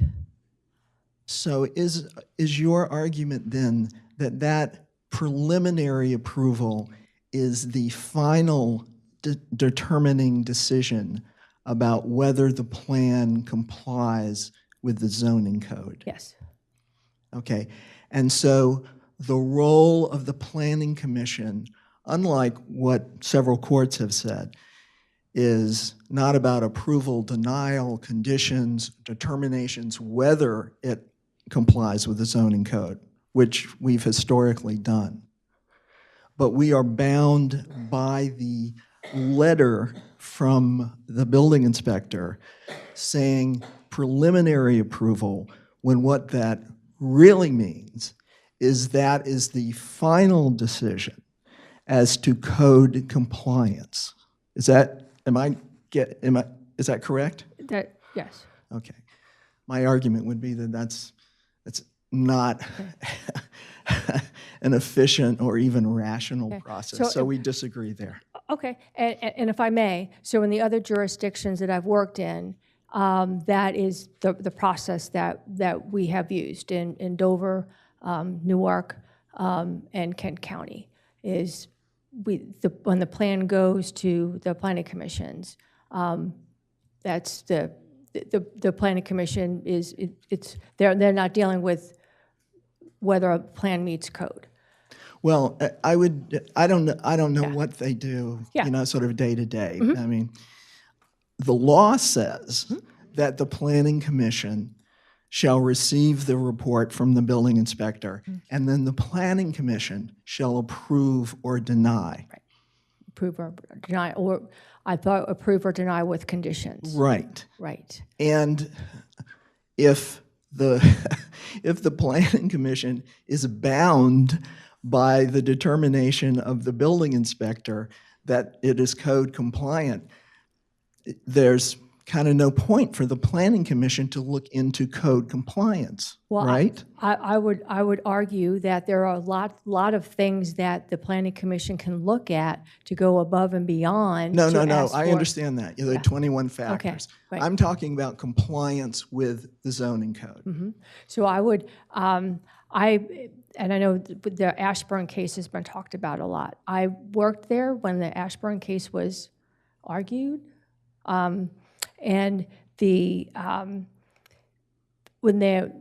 was my understanding that when the first time it was denied, the plan met code, and then the actually was sent back to the Planning Commission because there wasn't enough reason on the record. Then the Planning Commission wanted some some reasons for denial that went around the code. Yes, I imagine that's exactly what happened. Right. So then it was sent back. Around the code seems to be a tradition. And then that's not a good term, but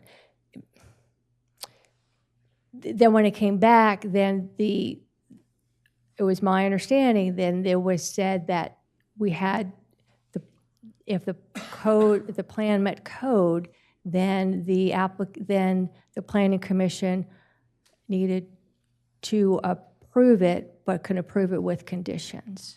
All right. I certainly respect your experience and whatever your experiences were in that particular instance. But I come back to my point that there's nothing in the state law, there's nothing in the statutes, there's no case law that takes away from the Planning Commission what the statute, I think, pretty clearly provides for, which is to approve or disapprove not the plan except for the code compliance, which is the most important part, but it's the site plan in toto. So I think we disagree. Thank you, Nan. I'd like to go to members of the public, if that's all right. We have 2 members of the public. I'd offer you the opportunity, Carolyn and Rick. Rick, come on up.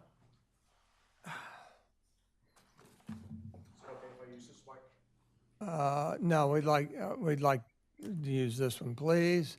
Remember, you've got a 3-minute time limit. If you would keep an eye on the clock and state your name in relationship to the city. Sure. Rick Perry. I'm a resident of the city of Rehoboth. And I want to make clear at the outset that my comments are my personal comments. They have no relationship with respect to any organization I may be affiliated with or any position I may hold with the city. I've spoken on this topic before, and it seems to me as though we're losing sight of the practicalities of how things work. First of all, and I could be wrong, and I'm willing to be corrected, I don't know what discussions the former city manager, Christian, may have had with Mike Ryan, Brian, or any other individuals on the Planning Commission. Those obviously were not public. And my recollection of how this really came about with respect to a very discrete element of the section of the code that was referred to the Planning Commission was not, was really about the authority to interpret code, which I didn't hear being a part of what Lawrence Christian asked the Planning Commission to do. My recollection also is that the first iteration of a recommendation from the Planning Commission didn't have that as an element of it, of their proposal. A subsequent iteration did, however.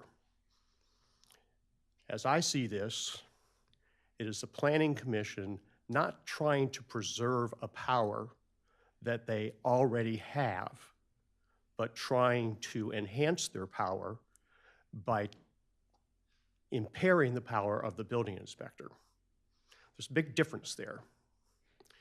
And this discussion also started relying very heavily on what's been recently discussed here with respect to what does preliminary approval mean.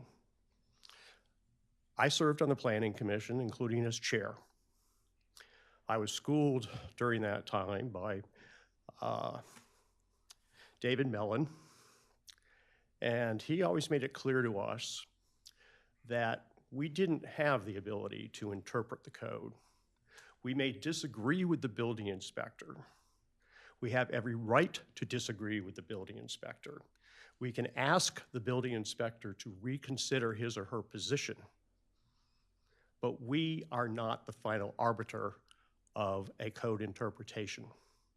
So preliminary means that at that point in time, the building inspector, based on what was before him or her. Rick, I have the discretion, since we only have 2 members of the public, to, I'm going to give you another 3 minutes because that's what it's set on. Okay, thank you very much, Mayor. But keep an I'll eye try to on it. wrap this up. There are a lot of other points, but I just really want to focus on this. Because there were instances when I was on the commission when we disagreed with the building inspector. And in each instance, we pointed out the reasons for our disagreement and sent the building inspector back to reconsider. When the building inspector came back, oftentimes they changed their position. They said, you know what, I understand, yeah, your interpretation's right. In other instances, they held their position. And we, at that point, were faced with a situation, which is clear in the law, you cannot deny a site plan application that is code compliant. You can set reasonable conditions, but those conditions are mostly with respect to those 22 specific responsibilities of the Planning Commission to review, which are more than just code. They go to a lot of things. They go to the CDP and a whole host of things. But let's understand very clearly the responsibilities are delineated with respect to code interpretation, which is the building inspector, and all the other aspects that you are required to consider for public safety purposes and welfare and things of that nature. So there are a lot of other issues that have been discussed here today, but that should be your main focus. Thank you. Thank you, Rick. Carolyn, would you like to? Carolyn Diefendorfer, city resident. I guess the things I want to focus on are, I think there needs to be a system of checks and balances. So I like the idea of there being both the building inspector and the planning commission. It would seem to me that somebody that is required to have a background, that being the building inspector, should be the one that at least makes the initial interpretation of the zoning code. If there are disagreements, I think they should work together to either resolve those differences, as Rick suggested happened in the past, or come up with a way to meet in the middle. I don't know, but nobody is perfect, and I think the key is if the building inspector either decides they've made a mistake, or that they can understand the interpretation and they're willing to go with the different interpretation, I think they need to be willing to say that. The other thing I would mention is you have control over how much time the building inspector spends on review of plans, and you can hold them accountable. As volunteers, I don't dispute that these guys are willing to give a significant amount of time. I see how much time they spend in meetings and everything, but you can't control whether or not they show up to a hearing prepared or not. You believe they do, I believe they do, but there may be times when somebody doesn't, and that could affect the outcome. So I do think the building inspector should still be involved in the process and should be the one to make at least the preliminary decision on zoning. Thank you. Thank you, Carolyn. With that, I'd like to say, as far as our itinerary, the next thing on the itinerary is final thoughts by the Planning Commission, and then final thoughts by Max Walton. Additional Q&A by Board of Commissioners if they like, and then we'll decide the next steps. Final thoughts by the Planning Commission. You have up to 10 minutes. I'm going to just try to be brief and maybe reframe this because I think we've covered a lot of ground here today. And there's a relatively narrow issue before you all in terms of the final interpretive decision on the zoning code and the path that it takes. Either way, the planning department is going to play essentially the same role. I mean, they're going to have all of the input and involvement that Mary Ellen discussed. And the question is, when they get to that final report, is it preliminary or is it final? And if it's final, then it will be appealable to a board of volunteers, the Board of Adjustment, and not have a path towards this body. If it's preliminary, then the final decision will be made by a different group of volunteers, the Board of the Planning Commission, and then their decision ultimately is appealable to you all, to this body, for the elected officials to make a final decision if necessary, rather than a Board of Volunteers, which is the Board of Adjustment. And then finally, I'll just say, I've worked with different planning commissions. This one in particular is impressive with its credentials, the number of lawyers, the architects, the engineers. It's a little overwhelming to come into that group and work with them, but it's been great, and they're extremely knowledgeable and incredibly dedicated, and they bring all of those perspectives and the perspectives of the public to their meetings. So you all can make the decision whether you want it to go through the Board of Adjustment or through the Planning Commission, and eventually to you. But as I said earlier, I think the path that goes through the Planning Commission and to you will result in being more efficient and less expensive. Thank you. Thank you. Thank you, Mr. Larson.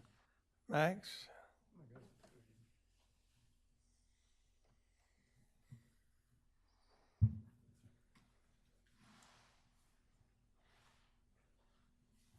You know, the most wonderful thing about being a temporary interim solicitor is that I can say whatever I want. So I will. And I don't want anyone to interpret what I'm going to say is that I have opinion on any of these ordinances. I just want to speak to facts and make sure we're all rowing with the same oar about what these ordinances do and why they are being considered. First, we're not allowed to talk about Bellhaven, but in fact, with Bellhaven, we have a Board of Adjustment decision which says X, and we have the Planning Commission who disagrees by letter, and there will be an appeal done. So at the end of the day, the ordinances are done to seek clarification, merely clarification. Who has the final say? So you're going to decide it with respect to Bellhaven. It's going to go on appeal, and then a judge is going to decide it. I have said, and I mean this, that I could argue the code either way, and I know that Ms. Stewart talked about Mr. Mandalis's letter, and he interpreted it maybe differently than I would. So, right, okay. Do you understand what I mean, though? But there are different, my point is, there are different interpretations. And what these ordinances are designed to do is to get clarity for the Planning Commission, for the Board of Adjustment, for the building inspector. And at the end of the day, we all want the same thing. We all want a code-compliant plan. We don't want there to be mistakes, because mistakes are when I have to come back, right? That's what I do. I'm a litigation guy. So we don't want that to happen. And I just want to say that the ordinance, and I'm going to talk about the building inspector ordinance and what it does and what it doesn't do. It does not alter any of the final decision-making on a site plan for the Planning Commission. It does not. It applies in the very narrow circumstance when the building inspector makes a determination, the Planning Commission then comes in and says, we disagree with that, and gentlemen talked about it.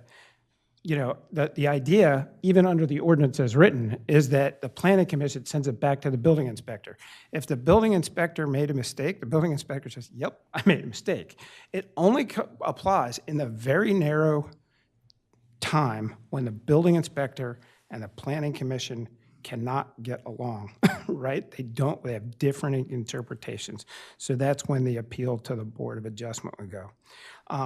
It would not be decided in a closed-door process. It would be an open process. There would be hearings and all of that. And I would like to echo something Commissioner Bryant said. I've spent too much of my life on this issue. And so the ordinances are there to have a final decision so we all know what we're doing, but we cannot continue with the ambiguity in the code that we have right now. So it is, and Bill and I think we'll agree, I don't mean to put words in his mouth, but it's a legislative determination. It goes to you, the commissioners, to make a determination, because I can read that code both ways, and I could make that argument both ways, that it's the building inspector now, or I could make an equally compelling argument that it's the Planning Commission. So, I mean, because at the end of the day, the language that's in the code is it says, the Planning Commission, in a lot of places, shall make certain. Well, what does make certain mean? It makes certain that 270 is met. So who determines what 270 means? There has to be a final decision maker. And my point to you guys is, and I'm not speaking to you guys, I'm speaking to you guys. We need to make a decision, right? And whatever that decision is, we can live with. There's been a lot that's been stated today, and there's a lot of public policy and code arguments that could go either way. But I don't want this to be decided by a court for all of those applications that are in the pipeline. I don't know if we're going to have that dispute, but I don't want to see that. And I don't want you hiring me to fight that dispute after I'm gone. So my point is very simple.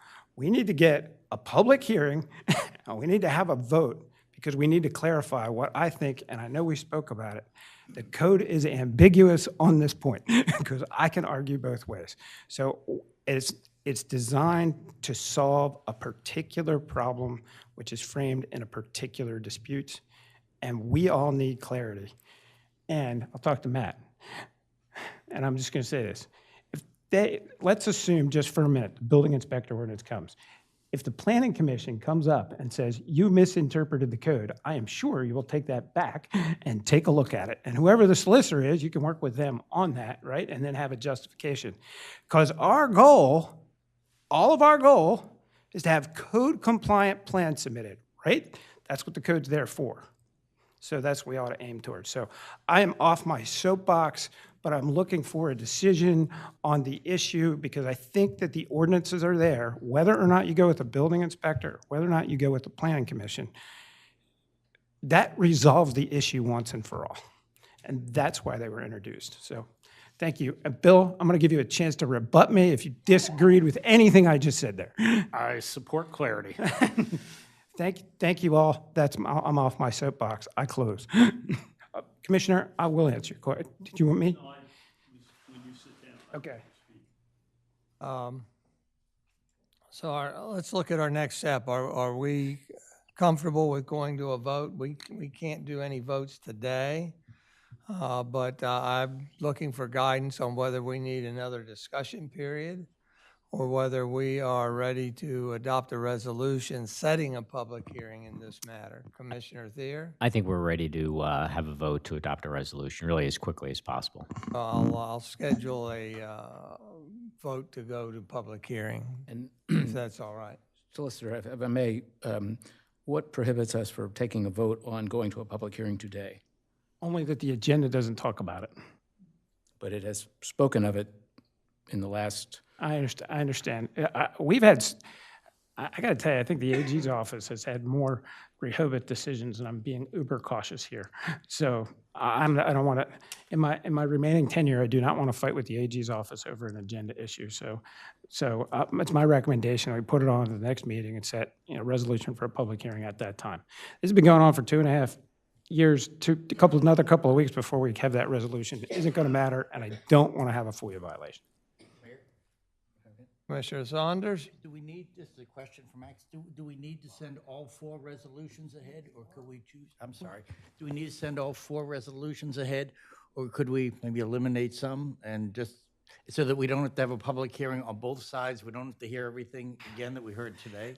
That's what I started with the first time to see if it would go down, and it didn't work. Well, now right? we're ready. and so I'm going to leave that up to the commission as a whole. I'm going to put them all on for consideration. You can vote to set a resolution on one or the other, right? Or you can do both. My personal preference would be to do both, and then you could just have a vote and pick one. But my problem would be, right, if you didn't do both, let's say you took the building inspector one up, right? And it gets defeated 4-3, or 5-2, or 6-1. Then we would have to go back and then come back with the other ordinance and go through that process again. So that's why I'm recommending doing both at the same time. Thank you. All right. Thank you. So we'll do that schedule. Mike, do you have something short?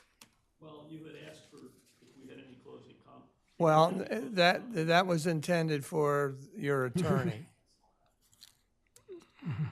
All right, thank you. Well, we have your letter. Yeah, I'll give you 3 minutes if you like. And that I'm going to be tight on that, though. I'll give Susan something else to gripe at me about. Michael Strange, member of the Planning Commission, and one, I'd just like to ask if you actually read the treatise that I did. Yes. And there are statistically 36,000 communities that do not do what you're about to do, which would be inappropriate, in my opinion. The other one is, although there's been a whole bunch of dialogue here as to what's the right path to go forward. And from the standpoint is that both of the attorneys have said they could go either way and have not voiced their preference to keep it right down the middle. But in fact, you will have to make a decision as to a preference as what's in the best interest of the city of Rehoboth Beach. And based on the research I did, and based on my own experience of 55 years,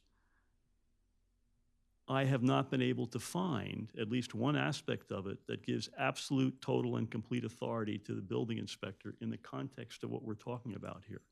And the reason for that is it gives a greater evaluative process so that the applicant benefits from it, as well as from the city.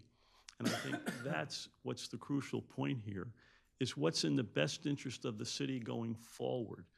You asked earlier in the meeting, and I made the one comment, I gave several examples where the building inspector on public property issues that the Planning Commission never sees made some very big errors. And in one case, going back several years ago, and I don't even know if any of you remember it, because I was the one that reported it, a building inspector on behalf of the city approved a small property that was illegally too high. Now, it turns out there was some back office politics and that individual was fired. But the point is, this is to protect the building inspector, all the citizens, and everyone involved in this process.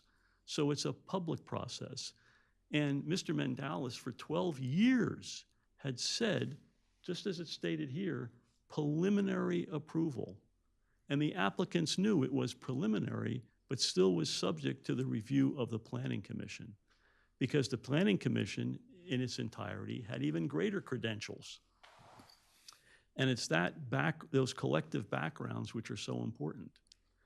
A few years ago, there were a few commissioners which quite frankly weren't qualified to be on the commission, and Mayor, you didn't reappoint them for good reason, because they weren't qualified. And you appointed others which were highly qualified, and that made a difference. It's true that, yes, we are a volunteer board, but the sole purpose of our volunteering, and I might say in my own case in the last year, it's now approaching 500 hours, of which the city pays me 0, and that's fine. I do it totally willingly. If you had another person who was an engineer with the degrees I'd have, you'd be paying $400 or $500 an hour. so you get all that free. That's extremely important. This body is not some random assemblage of clowns. It's highly educated, highly knowledgeable individuals, and not taking anything away from the building department. They work their butts off. But we're also a backstop on their behalf and for the city and on your behalf. And so I seriously request, and I know that the attorneys have taken no position on this because they can go either way. If 36,000 communities statistically don't give total and absolute authority to the building inspector, why would we do that? And it has nothing negative with regard to our building inspector. He works very, very hard and makes a bunch of great decisions. But it's the collective body on behalf of all of our society that is what's crucial and important for decision-making. And it's too important to be vested in just one singular individual. Thank you. Thank you, Mike. With that, that brings our meeting to a close. There is one more opportunity for citizen comment off topic. Carolyn, Rick, no. With that, being no further business. Mayor, excuse me? Yes, Could Commissioner Gossett. could we review dates of that potential, this will be on the agenda? So we can have a schedule in front of us, so Let's see here. individuals can plan?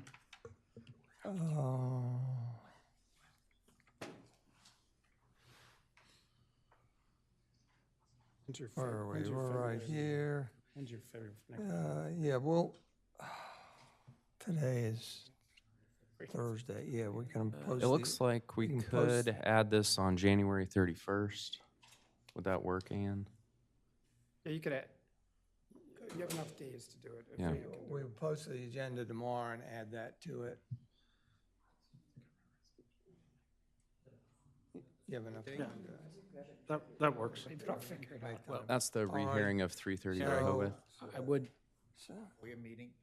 Mayor, I would support the 31st because I think this action needs to be taken. Yeah. It's progressed too long, but I believe certainly, as I'm aware, we have a hearing on 3:30 in the morning of the 31st. We have a FOIA and Ethics Committee meeting in the afternoon of the 31st. I don't feel that this should be shoehorned in. It has too much information. So, hold on. This, what you would do on the 31st It's would not just- be to have a public hearing. It was adopt a resolution to set the public hearing. Thank you for a which is clarification. easy, right? And then we would have a more, because we have to give however many days notice, publication, stuff like that. So it's going to be at the earliest sometime at the end of February. It's just a fact because you got to have 15 days, right? Our next, or our workshop meeting is on the 10th of March. 9 I mean, a.m. that might be more fair to our colleagues that are missing, but That is a scheduled meeting. then again, this is just, No. I but was expecting it's just a vote to set the public hearing. That would be on the 31st. The Correct. actual public hearing would be set on February, or March 10th. At the break, as a special meeting. No, I don't know that I agree with that, because on March 10th, we have a 9 a.m. workshop, and then we have a 2 o'clock budget meeting. So unless we go with a special meeting, So I have a That's what we pay you- proposal. That's what I pay you for. Let's get a resolution on the 31st, and we'll do a poll of the available dates, including mine during that time. I don't know if I'm going to be here or not, but anyway, and then we'll try to get it on the calendar on a day that works for everybody, because there are some folks who are not here. Sure, but just for clarification, then if we set the public hearing to set a public hearing on the 31st, and what is the number of days that it has to be published? It's 15 days prior to the public hearing. Okay, But because of the deadlines with the newspapers, I have to have at least 22 days. 22 days. Okay. so let us work out some dates like I typically do, and we'll bring those forward. In fact, we'll submit them to you before the 31st, so that you can consult your calendars. All righty, anything else? If not, there being no, I'm sorry. I just want to thank the Planning Commission for being here today, taking time out of your busy schedule. I know that this is a labor of love for you, and I appreciate all the time, effort, and energy that you put in not only to today's meeting, but of all the work that you do to preserve the character of this city. Thank you. Thank you. And with that, there's no further business. I adjourn this meeting at 1:53 p.m. Thank you very much.